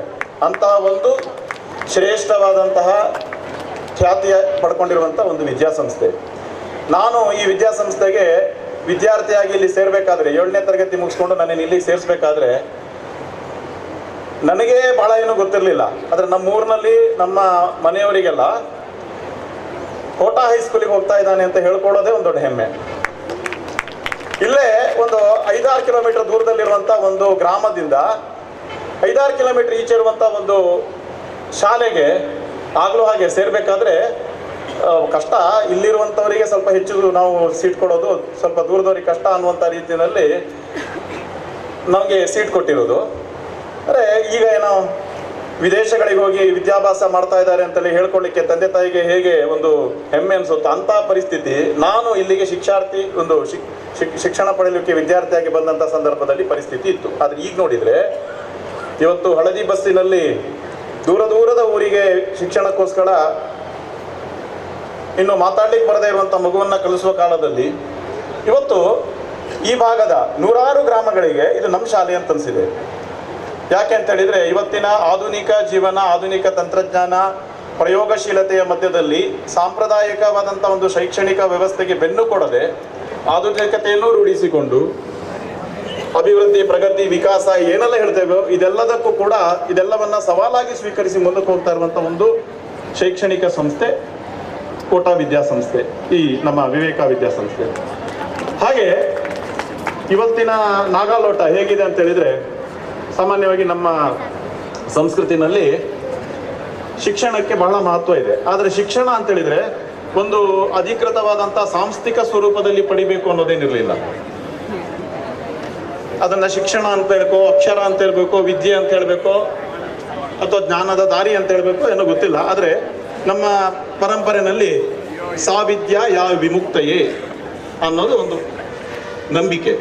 ಯಾವುದು ವಿದ್ಯೆ ಅಂತ ಹೇಳಿದರೆ ಯಾವುದು ಜೀವನ್ ಮುಕ್ತಿಯನ್ನು ಕೊಡುತ್ತೋ ಅದು ನಂಬಿಕೆ. ಜೀವನಕ್ಕೆ ಪಾಲನೆ ಪೋಷಣೆಗೆ ನಾನು, ನನ್ನ ಮಕ್ಕಳು, ನನ್ನ ಹೆಂಡತಿ, ನನ್ನ ಕುಟುಂಬ, ನನ್ನ ಜಾತಿ, ನನ್ನ ಊರು, ಈ ರೀತಿ ಬೌಂಡ್ರಿಗಳನ್ನು ಹಾಕೊಂಡು ಅದರೊಳಗೆ ಆನಂದವಾಗಿರಲಿಕ್ಕೆ, ಸುಖವಾಗಿರ್ಲಿಕ್ಕೆ, ಸಂತೋಷವಾಗ್ಲಿಕ್ಕೆಲ್ಲ ಈ ಜೀವನದ ಉದ್ದೇಶ ಇರುವುದೇ ಜೀವನದಿಂದ ಮುಕ್ತಿ ಪಡಿಲಿಕ್ಕೆ ಅನ್ನುವಂಥದ್ದು ನಮ್ಮ ಒಂದು ಚಿಂತನೆ. ಅಂತಹ ಒಂದು ಜೀವನ ಮುಕ್ತಿ ಆಗ್ಬೇಕಾದ್ರೆ ವಿದ್ಯೆ ಬೇಕು. ಯಾವುದು ಆ ರೀತಿ ಜೀವನ ಮುಕ್ತಿಯನ್ನು ಕೊಡುತ್ತೋ ಅದು ವಿದ್ಯೆ ಅನ್ನುವಂಥ ಒಂದು ಸಂಪ್ರದಾಯ. ಆದ್ರೆ ಕಾಲ ಬದಲಾವಣೆ ಆಗ್ತಾ ಇದೆ. ನಾನೇ ಹೇಳಿದೆ, ನಾನು ಇಲ್ಲಿ ವಿದ್ಯಾರ್ಥಿಯಾಗಿ ಬರೋ ಹೊತ್ತಿಗೆ ಈಗಲೇ ನಾನು ಇಲ್ಲಿ ವಿದ್ಯಾರ್ಥಿಯಾಗಿ ಬರಬೇಕಾದ್ರೆ, ಅಥವಾ ನನ್ನ ಇಲ್ಲಿ 5 ವರ್ಷದ ಪೂರ್ತಿ ವಿದ್ಯಾರ್ಥಿ ಜೀವನ ಪಡೆದಿರುವಂತಹದ್ದು 20ನೇ ಶತಮಾನದ ಕೊನೆಯ ಭಾಗ. ಇಲ್ಲಿ 1 ವರ್ಷ ಅಧ್ಯಾಪಕನಾಗಿ ಕೆಲಸ ಮಾಡಿದ್ದೇನೆ. 21ನೇ ಶತಮಾನದ ಮೊದಲ ಭಾಗ. 20ನೇ ಶತಮಾನ ಕೊನೆಯ ಭಾಗದಲ್ಲಿ ವಿದ್ಯಾರ್ಥಿಯಾಗಿದ್ದು 21ನೇ ಶತಮಾನದ ಮೊದಲ ಭಾಗದಲ್ಲಿ ಒಂದು ರೀತಿ ಅಧ್ಯಾಪಕನಾಗಿ ಇಲ್ಲಿ ಏನು ಕಲ್ತ್ಕೊಂಡಿದ್ದೇನೆ ಅಂದ್ರೆ ಶತಮಾನಗಳು ಉರುಳಿದ ಹಾಗೆ. ಶತಮಾನಗಳು ತುಂಬಾ ದೊಡ್ಡದಾಯ್ತು ಇವತ್ತಿನ ಭಾಷೆನಲ್ಲಿ ಹೇಳೋದಾದ್ರೆ. ವೇಗವಾಗಿ ಹೋಗ್ತಾ ಇರುವಂತಹ ಸಂದರ್ಭದಲ್ಲಿ ದಶಕಗಳಿಗೆ ಬದಲಾವಣೆ ಆಗ್ತಾ ಇದೆ. ಅದಕ್ಕೆ ನಮ್ಗೆ ಹೊರನೋಟಕ್ಕೆ ನೋಡ್ಬೇಕಾದ್ರೆ ತಾಂತ್ರಿಕತೆ, ಟೆಕ್ನಾಲಜಿ, ಸೈನ್ಸ್ ಇದ್ರ ಕಾರಣಕ್ಕೋಸ್ಕರ ಬದಲಾವಣೆ ಆಗ್ತಾ ಇದೆ ಅಂತ ಅನ್ಸುತ್ತೆ. ಆದರೆ ಮನುಷ್ಯನ ಮನಸ್ಸಿನೊಳಗೆ, ಮನುಷ್ಯನ ಜೀವನದ ದೃಷ್ಟಿಯಲ್ಲಿ ಬದಲಾವಣೆ ಆಗುವ ಜೊತೆಗೆ ಅದು ತಂತ್ರಜ್ಞಾನದಲ್ಲಿ, ವಿಜ್ಞಾನದಲ್ಲಿ ನಮ್ಗೆ ಕಾಣಿಸುತ್ತೆ. ಆ ರೀತಿ ವೇಗವಾಗಿ ಬದಲಾಗ್ತಾ ಇರುವಂತಹ ವೈಜ್ಞಾನಿಕ ಆಧುನಿಕ ಯುಗದಲ್ಲಿ ಇವತ್ತು ಶಿಕ್ಷಣದ ಸ್ಥಿತಿ ಹೇಗಿರಬೇಕು? ನಾನು ಈ ರೀತಿ ಸಾವಿದ್ಯಾ ಯಾವ ವಿಮುಕ್ತಯೇ ಅಂತ ಹೇಳಿದಾಗ ಅದು ಈಗ ಹೇಳಬೇಡಿ ಅಂತ ಒಬ್ಬರು ಸಂಸ್ಕೃತ ಪಂಡಿತರು ಹೇಳಿದರು. ಯಾಕಂತ ಹೇಳಿದ್ರೆ ಜೀವನವನ್ನ ಪೋಷಣೆ ಮಾಡಿಕೊಳ್ಳುವಂಥದ್ದು ಜೀವನದ ಕೊನೆಯವರೆಗೂ ಇವತ್ತು ಅವಶ್ಯಕತೆ ಇದೆ. ಏನೋ ವಾನಪ್ರಸ್ಥ, ವೃದ್ಧಾಶ್ರಮ ಅನ್ನೋದೆಲ್ಲ ಇಲ್ಲ ಇವತ್ತು ಮಕ್ಕಳು ಹೇಳಿದಾಗೆ ಕೇಳ್ಕೊಂಡಿರ್ಬೇಕಾದಂಥ ಒಂದು ಪರಿಸ್ಥಿತಿ ಬಂದಿದೆ. ಮಕ್ಕಳು ಅಂತ ಹೇಳಿದ್ರೆ ಪ್ರಾಂಶುಪಾಲರಲ್ಲಿ ಮಾತಾಡಬೇಕಾದ್ರೆ ಮಕ್ಕಳೇ ಅಂತ ತುಂಬಾ ಸರಿ ಹೇಳಿದ್ರು. ಅಂದ್ರೆ ಇವತ್ತು ಕೌಟುಂಬಿಕ ವ್ಯವಸ್ಥೆಯ ಒಳಗೆ ಬದಲಾವಣೆ ಆಗಿದೆ, ವ್ಯಕ್ತಿಯ ಜೀವನದಲ್ಲೂ ಬದಲಾವಣೆ ಆಗಿದೆ. ನಾವು ಹೇಳ್ತೇವೆ ಯಾಂತ್ರಿಕತೆ ಆಗಿದೆ ಇವತ್ತು ಅಂತ. ಅಂದ್ರೆ ನಮ್ಮ ಮನೆಯ ಕುಟುಂಬದ ಸದಸ್ಯರನ್ನ ಪಟ್ಟಿ ಮಾಡಿದ್ರೆ 4-5 ಜನ ವ್ಯಕ್ತಿಗಳು, ಜೀವಂತ ವ್ಯಕ್ತಿಗಳು ನಮ್ಮ ಕುಟುಂಬದ ಸದಸ್ಯರಾಗಿದ್ದಾರೆ. ಇನ್ನುಳಿದೆಲ್ಲವೂ mixie, grinder, fan, TV, mobile, ಈ ರೀತಿ ಯಂತ್ರಗಳು. ಈ ಯಂತ್ರಗಳನ್ನು ನಮ್ಮ ಕುಟುಂಬದ ಸದಸ್ಯರಾಗಿ ಇವತ್ತು ಪಟ್ಟಿಯಲ್ಲಿ ಸೇರಿಸ್ಕೊಳ್ಬೇಕಾದಂತ ಅನಿವಾರ್ಯತೆ ಬಂದಿದೆ. ಯಾಕೆಂತ ಹೇಳಿದ್ರೆ ಕುಟುಂಬದ ಸದಸ್ಯರಲ್ಲಿ ಯಾರೋ 1 ವಾರ ಇಲ್ಲ, 10 ದಿವಸ ಇಲ್ಲ, 1-2 ವರ್ಷ ಇಲ್ಲ ಅಂತ ಹೇಳಿದ್ರೆ ನಾವು ಅದನ್ನು ಸಹಿಸ್ಕೊಡ್ತೇವೆ ಕಷ್ಟ ಆದ್ರೂ ಕೂಡ. ಆದ್ರೆ 1 ದಿವಸ ಯಾವುದೋ ಒಂದು ಯಂತ್ರ ಇಲ್ಲ ಅಂತ ಹೇಳಿದ್ರೆ, 1 ವಾರ ಈ ಯಂತ್ರ ಏನೋ ಕೈ ಕೊಡ್ತು ಅಂತ ಹೇಳಿದ್ರೆ ನಮ್ಗೆ ಅಷ್ಟು ದಿವಸ ಕತ್ತಲೆಯಲ್ಲಿ ಕಳೆಯಬೇಕಾದಂತ ಒಂದು ಪರಿಸ್ಥಿತಿ ಬಂದಿದೆ. ಯಾಂತ್ರಿಕ ಜೀವನವನ್ನ ಇವತ್ತು ಸಹಜವಾಗಿ ಸ್ವೀಕಾರ, ಅದನ್ನ ಇನ್ನೊಂದು 10 ವರ್ಷ ಕಳೆದ್ರೆ ಇದನ್ನು ಯಾಂತ್ರಿಕ ಜೀವನ ಅಂತ ಹೇಳೋದೇ ತಪ್ಪು ಅನ್ನುವಂತ ಒಂದು ಪರಿಸ್ಥಿತಿ ನಿರ್ಮಾಣ ಆಗ್ಬೋದು. ಯಾಕಂತ ಹೇಳಿದ್ರೆ ನಾವು PUC ಮಾಡ್ತಾ ಇರ್ಬೇಕಾದ್ರೆ PUC ನಲ್ಲಿ ಕ್ಯಾಲ್ಕುಲೇಟರ್ ತರಲಿಕ್ಕೆ ಇರಲಿಲ್ಲ, ಪೇಪರ್ನಲ್ಲೇ ಬರಿಬೇಕಿತ್ತು, ಬರೆದು ಲೆಕ್ಕ ಹಾಕಿ ನೋಡ್ಬೇಕಿತ್ತು. ಅದಕ್ಕಿಂತ ಹಿಂದೆ ತಲೆನಲ್ಲೇ ಯೋಚನೆ ಮಾಡಿ ಲೆಕ್ಕ ಹಾಕಿ ನೋಡ್ತಾ ಇದ್ದಂಥ ಒಂದು ನಮ್ಮ ಹಿಂದಿನ ಪೀಳಿಗೆ ಇತ್ತು. ಈಗ ಕ್ಯಾಲ್ಕುಲೇಟರ್ ಬಂದಿದೆ, ಕಂಪ್ಯೂಟರ್ ಬಂದಿದೆ, ಸೂಪರ್ ಕಂಪ್ಯೂಟರ್ಗಳು ಬಂದಿದೆ, ಆರ್ಟಿಫಿಷಿಯಲ್ ಇಂಟೆಲಿಜೆನ್ಸ್ ಅಂತ ಬಂದಿದೆ, ಮೆಷಿನ್ ಲರ್ನಿಂಗ್ ಅಂತ ಬಂದಿದೆ. ಇವತ್ತು ಯಂತ್ರಗಳ ಮಧ್ಯದಲ್ಲಿ ನಾವು ಹೇಗೆ ಬದುಕಬೇಕು ಅನ್ನುವಂಥ ರೀತಿಯಲ್ಲಿ ಜೀವನವನ್ನ ರೂಢಿಸಿಕೊಳ್ಳಬೇಕಾದಂಥ ಒಂದು ಕಾಲ ಬಂದಿದೆ. ಯಾಂತ್ರಿಕತೆ ಅಂತ ಹೇಳಿದರೆ ಇನ್ನು ಮುಂದೆ ಯಾಂತ್ರಿಕತೆಗೊಂದು ಹೊಸ ಶಬ್ದ, ಹೊಸ ಆಖ್ಯಾನವನ್ನ, ಭಾವನೆಯನ್ನ ಹುಡುಕಬೇಕಾದಂಥ ಒಂದು ಪರಿಸ್ಥಿತಿ ನಿರ್ಮಾಣ ಆಗ್ತಾ ಇದೆ. ಇಂತಹ ಪರಿಸ್ಥಿತಿನಲ್ಲಿ ಇವತ್ತು ವಿದ್ಯಾರ್ಥಿಗಳಾಗಿದ್ದು, ಅದರಲ್ಲೂ ಕೂಡ 8ನೇ ತರಗತಿಯಿಂದ PUC ಅಂದ್ರೆ ಈ ಒಂದು 5 ವರ್ಷದ ಕಾಲಖಂಡ ಏನಿದೆ, ಸುಮಾರು ಒಂದು 12-13 ವರ್ಷದಿಂದ ಹಿಡಿದು 18 ವರ್ಷದವರೆಗಿನ ಒಂದು 5-6 ವರ್ಷದ ಕಾಲಖಂಡ ಮನುಷ್ಯ ಜೀವನದಲ್ಲಿ ಈ ಭಾಗ ಏನಿದೆ, ಒಂದು ಕಡೆಯಿಂದ ಕಲಿಬೇಕು, ಇನ್ನೊಂದು ಕಡೆಯಿಂದ ಅನುಭವ ಪಡ್ಕೊಳ್ಬೇಕು, ಇನ್ನೊಂದು ಕಡೆಯಿಂದ ಮುಂದಿನ ಜೀವನವನ್ನು ರೂಪಿಸ್ಕೊಳ್ಬೇಕು. ಈ ರೀತಿಯಲ್ಲಿ ಏನು 4, 5, 6 ದಿಕ್ಕುಗಳಲ್ಲಿ ಇವತ್ತು ಯುದ್ಧವನ್ನ ಮಾಡಬೇಕಾದಂತಹ ಒಂದು ಕಾಲಖಂಡದಲ್ಲಿ ನಾವೆಲ್ಲ ಶಿಕ್ಷಾರ್ಥಿಗಳಾಗಿ, ವಿದ್ಯಾರ್ಥಿಗಳಾಗಿ ಜೀವನವನ್ನು ಸವಿಸ್ತಾ ಇದ್ದೇವೆ. ಇವತ್ತಿನ ಸಂದರ್ಭದಲ್ಲಿ 2 ವರ್ಷದ PUC ಅಂತೇಳಿ ಹೇಳಿದರೆ ಒಂದು ಟ್ರೈನಿಂಗ್ ಸೆಂಟರ್, ಅಂದರೆ ಮುಂದಿನ ಟ್ರೈನಿಂಗಿಗೆ ಸಿದ್ಧ ಮಾಡುವಂಥ ಒಂದು ವ್ಯವಸ್ಥೆ. ಅಂಥ ಮಧ್ಯದಲ್ಲಿ ಇವತ್ತು ಇಬ್ಬರು ವಿದ್ಯಾರ್ಥಿ ನಾಯಕರು ವರದಿ ವಾಚನ ಮಾಡಿದರು. ಅದು ವರದಿ ವಾಚನ ಸ್ವಲ್ಪ ಅನುಭವ ಮಾಡಿದರೆ, ಸ್ವಲ್ಪ ಕಾಲದ ಇತಿಮಿತಿ ಇರಬೇಕೇನೋ ಗೊತ್ತಿಲ್ಲ ನನಗೆ. ಹೈಸ್ಕೂಲ್ ವಿದ್ಯಾರ್ಥಿಗಳ ವರದಿ ವಾಚನ ಒಂದು 8-10 ಪುಟದಲ್ಲಿತ್ತು. ಕಾಲೇಜಿನ ವರದಿ ವಾಚನ ಹೇಳಬೇಕಾದ್ರೆ ಅದು 2 ಪುಟದಲ್ಲಿತ್ತು. ಕಾಲೇಜಿನವರೇನು ಸಾಧನೆ ಕಡಿಮೆ ಮಾಡಿದ್ರು ಅಂತಲ್ಲ, ಕಾಲೇಜು ಜೀವನ ಅಂತ ಹೇಳಿದ್ರೆ ಒಂದು ರೀತಿ ತಪಸ್ಸು. ಅದು PUC 2 ವರ್ಷ ಅಂತ ಹೇಳಿದ್ರೆ ಎಷ್ಟು ಬೇಕೋ ಅಷ್ಟೇ ನಿದ್ರೆ ಮಾಡಬೇಕು, ಎಷ್ಟು ಬೇಕೋ ಅಷ್ಟೇ ಊಟ ಮಾಡಬೇಕು, ತಪಸ್ಸು ಮಾಡಬೇಕು. ಆ ರೀತಿಯಾದಂಥ ಒಂದು ತಪಸ್ಸು ಯಾಕೆ ಕಡೆಗೆ? ನನಗೆ ಈ ಸಂದರ್ಭದಲ್ಲಿ ಒಂದು ಸ್ವಲ್ಪ ನೆನಪು ಬರೋದು ಬಾಲಗಂಗಾಧರ್ ತಿಲಕ್. ಬಾಲಗಂಗಾಧರ್ ತಿಲಕ್ ಯಾರು ಅಂತ ಹೇಳಿದ್ರೆ ಯಾರು ಕೂಡ ಹೇಳ್ಬೋದು, ಸ್ವಾತಂತ್ರ್ಯ ಹೋರಾಟಗಾರರು ಅಂತ. ಆದರೆ ಅವರು ಬರೀ ಸ್ವಾತಂತ್ರ್ಯ ಹೋರಾಟಗಾರರಲ್ಲ, ಅವರು ಒಬ್ಬ ಖ್ಯಾತ ಗಣಿತಜ್ಞ, ಖಗೋಳಶಾಸ್ತ್ರಜ್ಞ. ಆರಿಯಾನ್ ಅನ್ನುವಂಥ ಒಂದು ಪುಸ್ತಕ ಇನ್ನೂ ಅನೇಕ ಪುಸ್ತಕಗಳನ್ನು ಬರೆದಿದ್ದಾರೆ. ಆದರೆ ತುಂಬ ಜನರಿಗೆ ಅವರೊಬ್ಬ ಖಗೋಳಶಾಸ್ತ್ರಜ್ಞ, ಗಣಿತಜ್ಞ ಅಂತ ಯಾರಿಗೂ ಗೊತ್ತಿಲ್ಲ. ಯಾಕೆ? ಸ್ವಾತಂತ್ರ್ಯ ಹೋರಾಟಗಾರ ಅಂತ ಎಲ್ರಿಗೂ ಗೊತ್ತಿದೆ. ಅವ್ರನ್ನ ಒಬ್ಬ ಜರ್ಮನಿಯ ಮ್ಯಾಥಮೆಟಿಷಿಯನ್ ಬಂದು ಹೇಳ್ತಾರೆ ಅವ್ರ ಹತ್ರ, ಇಂತಹ ಒಂದು ಖಗೋಳಶಾಸ್ತ್ರ ಗಣಿತಜ್ಞದಲ್ಲಿ ಇಷ್ಟು ಸಾಧನೆ ಮಾಡಿದ್ದೀರಿ ನೀವು ಇದನ್ನು ಬಿಟ್ಕೊಂಡು ಇವತ್ತು ಸ್ವಾತಂತ್ರ್ಯ ಅಂತ ಹೋರಾಟ ಮಾಡ್ತಾ ಇದ್ರಲ್ಲ, ಇದನ್ನು ಸಾಧನೆ ಮಾಡಿದರೆ ನೀವು ಜಗತ್ತಿನಲ್ಲಿ ಒಬ್ಬ ಖ್ಯಾತ ಗಣಿತಜ್ಞ ಆಗ್ತೀರಿ ಅಂತ. ಅದಕ್ಕೆ ಅವ್ರು ಹೇಳಿದರು, ನನ್ನ ದೇಶಕ್ಕೆ ಸ್ವಾತಂತ್ರ್ಯ ಬಂದರೆ ನನ್ನ ಥರ ಸಾವಿರಾರು ಗಣಿತಜ್ಞರು, ಸಾವಿರಾರು ವಿಜ್ಞಾನಿಗಳು, ಸಾವಿರಾರು ವೈದ್ಯರು ಹುಟ್ಕೊಳ್ತಾರೆ, ನಾನೊಬ್ಬ ಗಣಿತಜ್ಞನಾಗಿ ಹೋಗೋದ್ರಲ್ಲಿ ದೊಡ್ಡ ಸಾಧನೆ ಅಲ್ಲ ಅಂತ ಹೇಳ್ತಾರೆ. ಇನ್ನೊಬ್ಬರು ಸ್ವಾಮಿ ರಾಮತೀರ್ಥರು. ಸ್ವಾಮಿ ರಾಮತೀರ್ಥರು ಬಹಳ ಜನರಿಗೆ ಗೊತ್ತಿಲ್ಲ ಅಂತಿಲ್ಲ, ಆದರೆ ತುಂಬ ಜನರಿಗೆ ಗೊತ್ತಿರುತ್ತೆ. ಸ್ವಾಮಿ ವಿವೇಕಾನಂದರು ಎಲ್ರಿಗೂ ಗೊತ್ತಿದೆ. ಸ್ವಾಮಿ ವಿವೇಕಾನಂದ ಅವರು ಹುಟ್ಟಿ 10 ವರ್ಷ 9 ತಿಂಗಳು 10 ದಿವಸದ ನಂತರ ಹುಟ್ಟಿದವರು ಸ್ವಾಮಿ ರಾಮತೀರ್ಥರು. 1873 ಸೆಪ್ಟೆಂಬರ್ 22. ಸ್ವಾಮಿ ರಾಮತೀರ್ಥರು ಒಬ್ಬ ಶ್ರೇಷ್ಠ ಗಣಿತಜ್ಞರು. ಆದರೆ ಇವತ್ತಿಗೂ ಅವರು ಗಣಿತಜ್ಞ ಅಂತ ಯಾರಿಗೂ ಗೊತ್ತಿಲ್ಲ ಅಂತೇಳಿ ಸ್ವಾಮಿ ರಾಮತೀರ್ಥ ಅಂತ ಗೊತ್ತಿರೋರೇ ಭಾಳ ಕಡಿಮೆ. ಸ್ವಾಮಿ ರಾಮತೀರ್ಥ ಅಂದರೆ ಒಬ್ಬ ಸನ್ಯಾಸಿ. ಅವರು ಎಂಥ ಒಂದು ಬುದ್ಧಿವಂತ ವಿದ್ಯಾರ್ಥಿ ಅಂತ ಹೇಳಿದರೆ, ಪರೀಕ್ಷೆನಲ್ಲಿ ಬರುತ್ತಲ್ಲ 8 ಪ್ರಶ್ನೆ ಕೇಳಿ ಅದರಲ್ಲಿ 5 ಪ್ರಶ್ನೆ ಬರೀಬೇಕು, ಯಾವುದಾದ್ರೂ 5 ಪ್ರಶ್ನೆ ಬರೀರಿ ನಿಮ್ಗೆ ಗೊತ್ತಿದ್ದು ಅಂತ. ಈ 8 ಪ್ರಶ್ನೆಯಿಂದ ಆಚೆಗಿರುವ ಪ್ರಶ್ನೆ ಬಂದರೆ out of questions full marks ಕೊಡಬೇಕು ಅನ್ನೋದು. ಆದರೆ ಆಗ ಹಾಗಿರಲಿಲ್ಲ. ಆಗಲೂ ಇತ್ತು 8 ಪ್ರಶ್ನೆ ಕೊಟ್ಟಿದ್ದಾರೆ, 5 ಬರಿಬೇಕು, ಯಾವುದಾದ್ರೂ 5 ಬರೀರಿ ಅಂತ ಪ್ರಶ್ನೆ ಪತ್ರಿಕೆಯಲ್ಲಿ ಇತ್ತು. ಇವರು 8 ಬರೆದು ಕೆಳಗೆ ಬರೆದಿದ್ದಾರೆ, ಈ 8ರಲ್ಲಿ ನಿಮ್ಗೆ ಯಾವ್ದು 5 ಬೇಕು ಅದನ್ನು ಆಯ್ಕೆ ಮಾಡ್ಕೊಳ್ಳಿ ಅಂತ. ಅಂಥ ಒಬ್ಬ ಬುದ್ಧಿವಂತ ವಿದ್ಯಾರ್ಥಿ ಆಗಿದ್ರು. ಅವರಿಗನ್ನಿಸ್ತು, ಯಾಕೆ ನಾನು ವಿದ್ಯಾವಂತನಾಗಬೇಕು? ಆ ಕಾಲಖಂಡದಲ್ಲಿ ಅಂದರೆ 1857 ಪ್ರಥಮ ಸ್ವಾತಂತ್ರ್ಯ ಸಂಗ್ರಾಮಕ್ಕಿಂತಲೂ ಮೊದಲ ಈ ದೇಶದ ಪರಿಸ್ಥಿತಿ ಹೇಗಿದೆ ಅಂತ ನಾವು ಸುಮ್ಮನೆ ಕಲ್ಪನೆ ಮಾಡ್ಕೊಳ್ಬೋದು, ಅಂದಾಜು ಮಾಡ್ಕೊಳ್ಳಿಕ್ಕಾಗದೇ ಇರ್ಬೋದು, ಕಲ್ಪನೆ ಮಾಡ್ಕೊಳ್ಬೋದು. ಅಂಥ ಒಂದು ಕಾಲ ಸಂದರ್ಭದಲ್ಲಿ ಅವರು ಸನ್ಯಾಸಿ ಆಗ್ತಾರೆ. ಜೀವನ್ ಮುಕ್ತಿ ಪಡಿಬೇಕು, ಆತ್ಮನೋ ಮೋಕ್ಷಾರ್ಥ ಜಗದ್ಹಿತಾಯ ಚ. ಹೀಗೆ ಅವರು ದೇಶದಲ್ಲೆಲ್ಲ ಪ್ರವಾಸ ಮಾಡ್ತಾರೆ. ಕೊನೆಗೆ ವಿದೇಶಕ್ಕೆ ಹೋಗ್ತಾರೆ. ಸ್ವಾಮಿ ವಿವೇಕಾನಂದರ ಥರನೇ ಅಮೇರಿಕಾ, ಇಂಗ್ಲೆಂಡ್ ಈ ರೀತಿ ಬೇರೆ ದೇಶಗಳಿಗೆ ಹೋಗ್ತಾರೆ ಅವರು. ಹೋದಾಗ ಹಾಗೆ ಇಂಗ್ಲೆಂಡ್ನಲ್ಲಿ ಯಾವಾಗ ಬ್ರಿಟಿಷರು ಈ ದೇಶವನ್ನು ಆಳ್ತಾ ಇದ್ದಂಥ ಸಂದರ್ಭದಲ್ಲಿ ಇಂಗ್ಲೆಂಡ್ನಲ್ಲಿ ಸ್ವಾಮಿ ರಾಮತೀರ್ಥರು ಹೋಗ್ತಾರೆ. ಅವರಿಗೆ ತುಂಬ ಜನ ಅನುಯಾಯಿಗಳು, ಅಭಿಮಾನಿಗಳು, ಭಕ್ತರು ಇಂಗ್ಲೆಂಡ್ನಲ್ಲಿ ಆಗ್ತಾರೆ. ಇಂಗ್ಲೆಂಡ್ನಲ್ಲಿ ಅವರ ಅನುಯಾಯಿಗಳು ಒಂದ್ಸರಿ ಅವ್ರ ಹತ್ರ ಈ ರೀತಿ ಕಾರ್ಯಕ್ರಮದಲ್ಲಿ ಭಾಗವಹಿಸಿ ಕೊನೆಗೆ, ಸ್ವಾಮೀಜಿ ನಿಮ್ಮ ಜೊತೆ ಫೋಟೋ ತೆಗೆಸ್ಕೊಳ್ಬೇಕು ಅಂತ ಹೇಳ್ತಾರೆ. ಆಯಿತು, ತೆಗೆಸ್ಕೊಳ್ಳಿ ಬನ್ನಿ ಅಂತ 1-2 ಫೋಟೋ ತೆಗಿತಾರೆ. ಕೊನೆಗೆ ಹೇಳ್ತಾರೆ, ಸ್ವಾಮೀಜಿ ನೀವು ಹಾಕಿರೋ ವೇಷಭೂಷಣ ಇದೆಯಲ್ಲ ಅದ್ರ ಹಾಕುವಂಥ ಅಧಿಕಾರ ಅರ್ಹತೆ ನಮಗಿಲ್ಲ, ಆದರೆ ನಾವು ಹಾಕಿದೇವಲ್ಲ ಈ ವೇಷಭೂಷಣ ನೀವು ಹಾಕ್ಕೊಂಡು ನಮ್ಮ ಜೊತೆ ಒಂದು ಫೋಟೋ ತೆಗಿಬೋದಾ? ಆಯ್ತು ಕೊಡಿ ಅಂತ ಹೇಳ್ತಾರೆ. ಸ್ವಾಮೀಜಿ ಬೇರೆಯವ್ರ ಥರ ವೇಷಭೂಷಣ ಹಾಕೊಳ್ತಾರಾ? ಅವರು ಇಲ್ಲ, ಕೊಡಿ, ವೇಷಭೂಷಣದಲ್ಲಿದೆ ಕೊಡಿ ಅಂತ ಹೇಳ್ತಾರೆ. ಕೊಡ್ತಾರೆ. ಸ್ವಾಮೀಜಿ ವೇಷಭೂಷಣ ಹಾಕೊಳ್ತಾರೆ, ಬೂಟ್ ಕೊಡ್ತಾರೆ, ಬೂಟ್ ಹಾಕೊಳ್ತಾರೆ, ಪ್ಯಾಂಟ್ ಕೊಡ್ತಾರೆ, ಪ್ಯಾಂಟ್ ಹಾಕೊಳ್ತಾರೆ, ಕೋಟ್ ಕೊಡ್ತಾರೆ, ಕೋಟ್ ಹಾಕೊಳ್ತಾರೆ. ಪ್ಯಾಂಟು, ಬೂಟು, ಕೋಟು ಎಲ್ಲ ಹಾಕೊಂಡ ನಂತರ ಬ್ರಿಟಿಷರ ಹ್ಯಾಟ್ ಇದೆಯಲ್ಲ, ಹ್ಯಾಟನ್ನು ಕೊಡ್ತಾರೆ. ಸ್ವಾಮಿ ಇದನ್ನು ಹಾಕೊಳ್ಳಿ ಅಂತ. ಬೇಡ ಬೇಡ, ಇಷ್ಟು ಸಾಕೋದು ಬೇಡ ಅಂತ ಹೇಳ್ತಾರೆ. ಇಲ್ಲ ಸ್ವಾಮಿ ಚೆನ್ನಾಗಿ ಕಾಣಿಸುತ್ತೆ, ನಾವೆಲ್ಲ ಹಾಕೊಳ್ತೇವೆ, ನೀವು ಒಂದು ಹ್ಯಾಟ್ ಹಾಕೊಳ್ಳಿ ಅಂತ. ಅದಕ್ಕೆ ಸ್ವಾಮಿ ರಾಮತೀರ್ಥರು ಹೇಳ್ತಾರೆ, ಬ್ರಿಟಿಷರು ಇರಬೇಕಾದ್ದು ಭಾರತದ ಕಾಲ ಕೆಳಗೆ, ತಲೆಯ ಮೇಲಲ್ಲ ಅಂತ. ಯಾವಾಗ ಬ್ರಿಟಿಷರು ನಮ್ಮ ದೇಶನ ಆಳ್ತಾ ಇದ್ದಂಥ ಸಂದರ್ಭದಲ್ಲಿ ಯಾರು ಎಲ್ಲವನ್ನ ಬಿಟ್ಟು ಜೀವನ್ಮುಕ್ತಿಯನ್ನು ಪಡೀಲಿಕ್ಕೆ ಹೋಗ್ತಾ ಇದ್ದಂತಹ ಒಬ್ಬ ಸನ್ಯಾಸಿ. ಇತ್ತೀಚೆಗೆ ಕಳೆದ 2 ದಶಕದ ಹಿಂದೆ ನಮ್ಮ ದೇಶದ ಒಬ್ಬ ಪ್ರಮುಖರು ಅದೇ ಬ್ರಿಟನ್ನಿಗೆ ಹೋಗ್ತಾರೆ.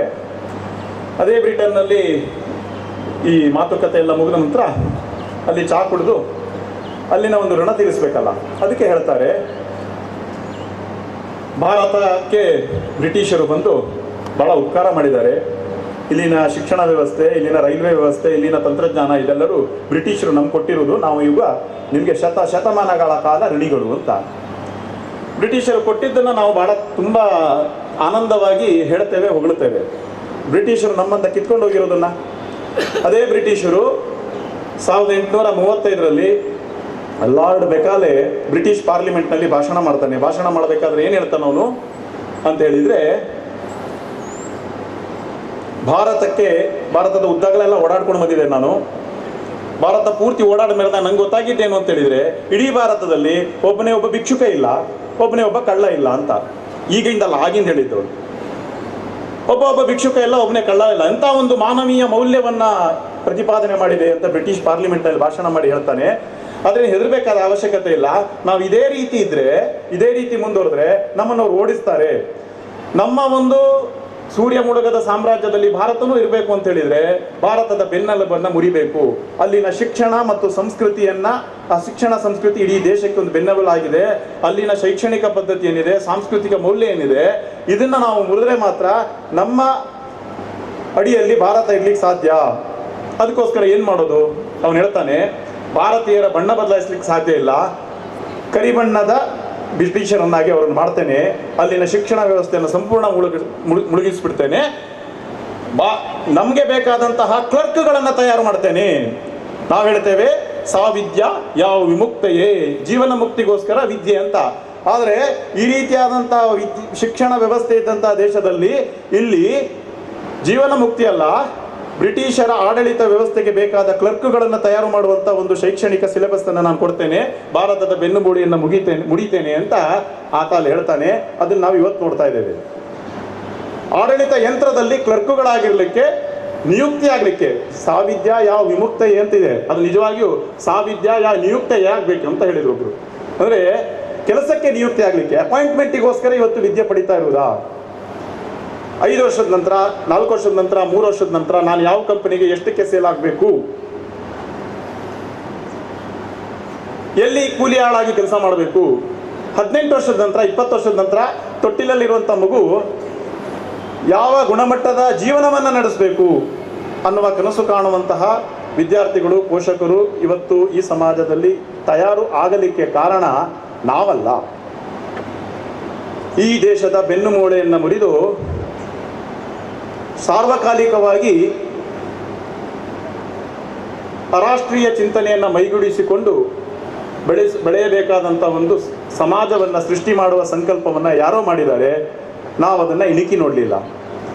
ಆದರೆ ಬದಲಾಗ್ತಾ ಇದೆ, 21ನೇ ಶತಮಾನದಲ್ಲಿ ಬದಲಾಗ್ತಾ ಇದೆ. ನಮ್ಮ ಕೋಟಾ ವಿವೇಕ ವಿದ್ಯಾಸಂಸ್ಥೆಯು ಕೂಡ ಕಳೆದ ವರ್ಷವಷ್ಟೇ ಅಮೃತ ಮಹೋತ್ಸವ ಆಚರಣೆ ಮಾಡಿದೆ. ದೇಶಕ್ಕೆ ಸ್ವಾತಂತ್ರ್ಯ ಬಂದು 2 ವರ್ಷದ ನಂತರ ಈ ವಿದ್ಯಾಸಂಸ್ಥೆ ಪ್ರಾರಂಭ ಆಗಿದೆ. ಆಗಿನ ಸ್ಥಿತಿ ಹೇಗಿರ್ಬೋದು, ಆದರೆ ಆಗಿನ ಸ್ಥಿತಿ ಹೇಗೆ ಬೇಕಾಗಿರಲಿ, ಆಗಿನ ಹಿರಿಯರ ಸಂಕಲ್ಪ ಹೇಗಿದ್ದಿರ್ಬೋದು, ಇವತ್ತು ನಾವು ಅದನ್ನು ನೋಡಬೇಕು. ಇವತ್ತು ಬೇರೆ ಬೇರೆ ಕ್ಷೇತ್ರದಲ್ಲಿ ಇಲ್ಲಿನ ವಿದ್ಯಾರ್ಥಿಗಳು ಹೋಗಿ ಸಾಧನೆ ಮಾಡ್ತಾ ಇದ್ದಾರೆ.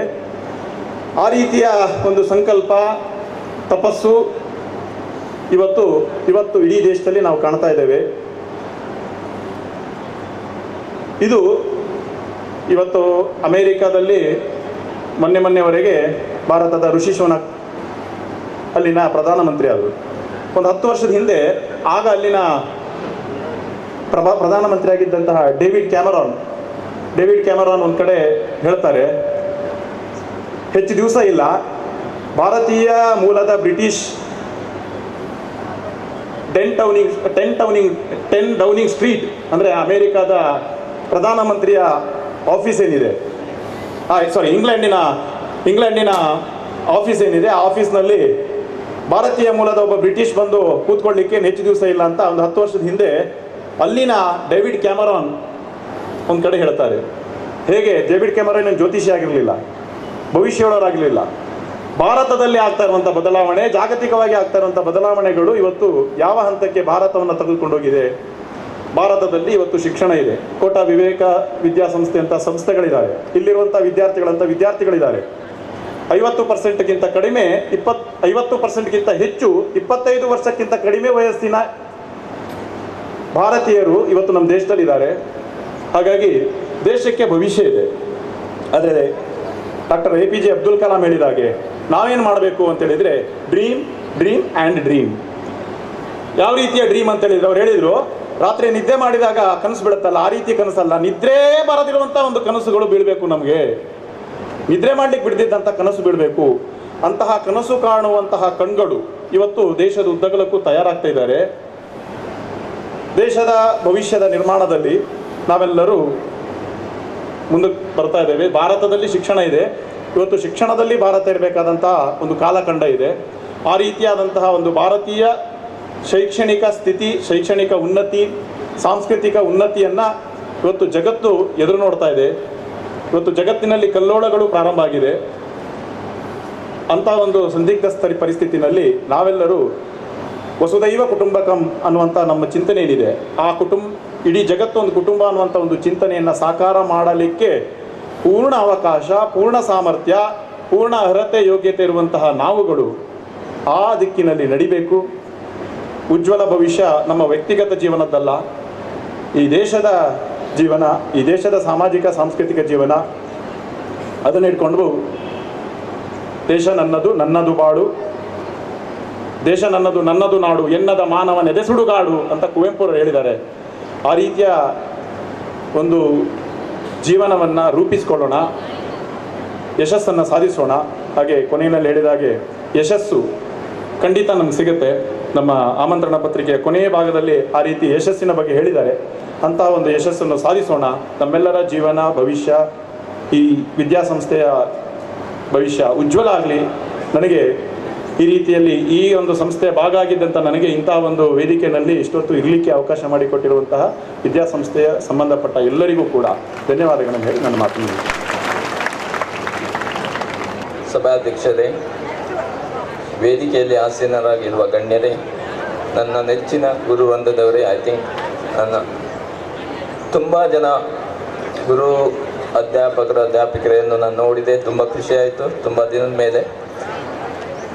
ಹಾಗೆ ನನ್ನ ನೆರೆದಿರುವ ಇಲ್ಲಿನ ವಿದ್ಯಾರ್ಥಿಗಳೇ, ಎಲ್ಲರಿಗೂ ನನ್ನ ನಮಸ್ಕಾರಗಳು. ನನ್ನನ್ನು ಈ ಸಮಾರಂಭಕ್ಕೆ ಆಹ್ವಾನಿಸಿದ ನಮ್ಮ ಪ್ರಿನ್ಸಿಪಲ್ ಸರ್, ಎಲ್ಲ ವೆಂಕಟೇಶ್ ಉಡುಪ ಸರ್ ಹಾಗೂ ಕಾಲೇಜ್ ಕಮಿಟಿಯ ಎಲ್ಲ ಮೆಂಬರ್ಸ್ಗಳಿಗೂ ನನ್ನ ಅನಂತ ಧನ್ಯವಾದಗಳು. ನಾನೇನು ಜಾಸ್ತಿ ಮಾತಾಡ್ಲಿಕ್ಕೆ ಹೋಗೋದಿಲ್ಲ, ಜಾಸ್ತಿ ಮಾತಾಡ್ಲಿಕ್ಕೆ ನನಗೆ ಗೊತ್ತಿಲ್ಲ.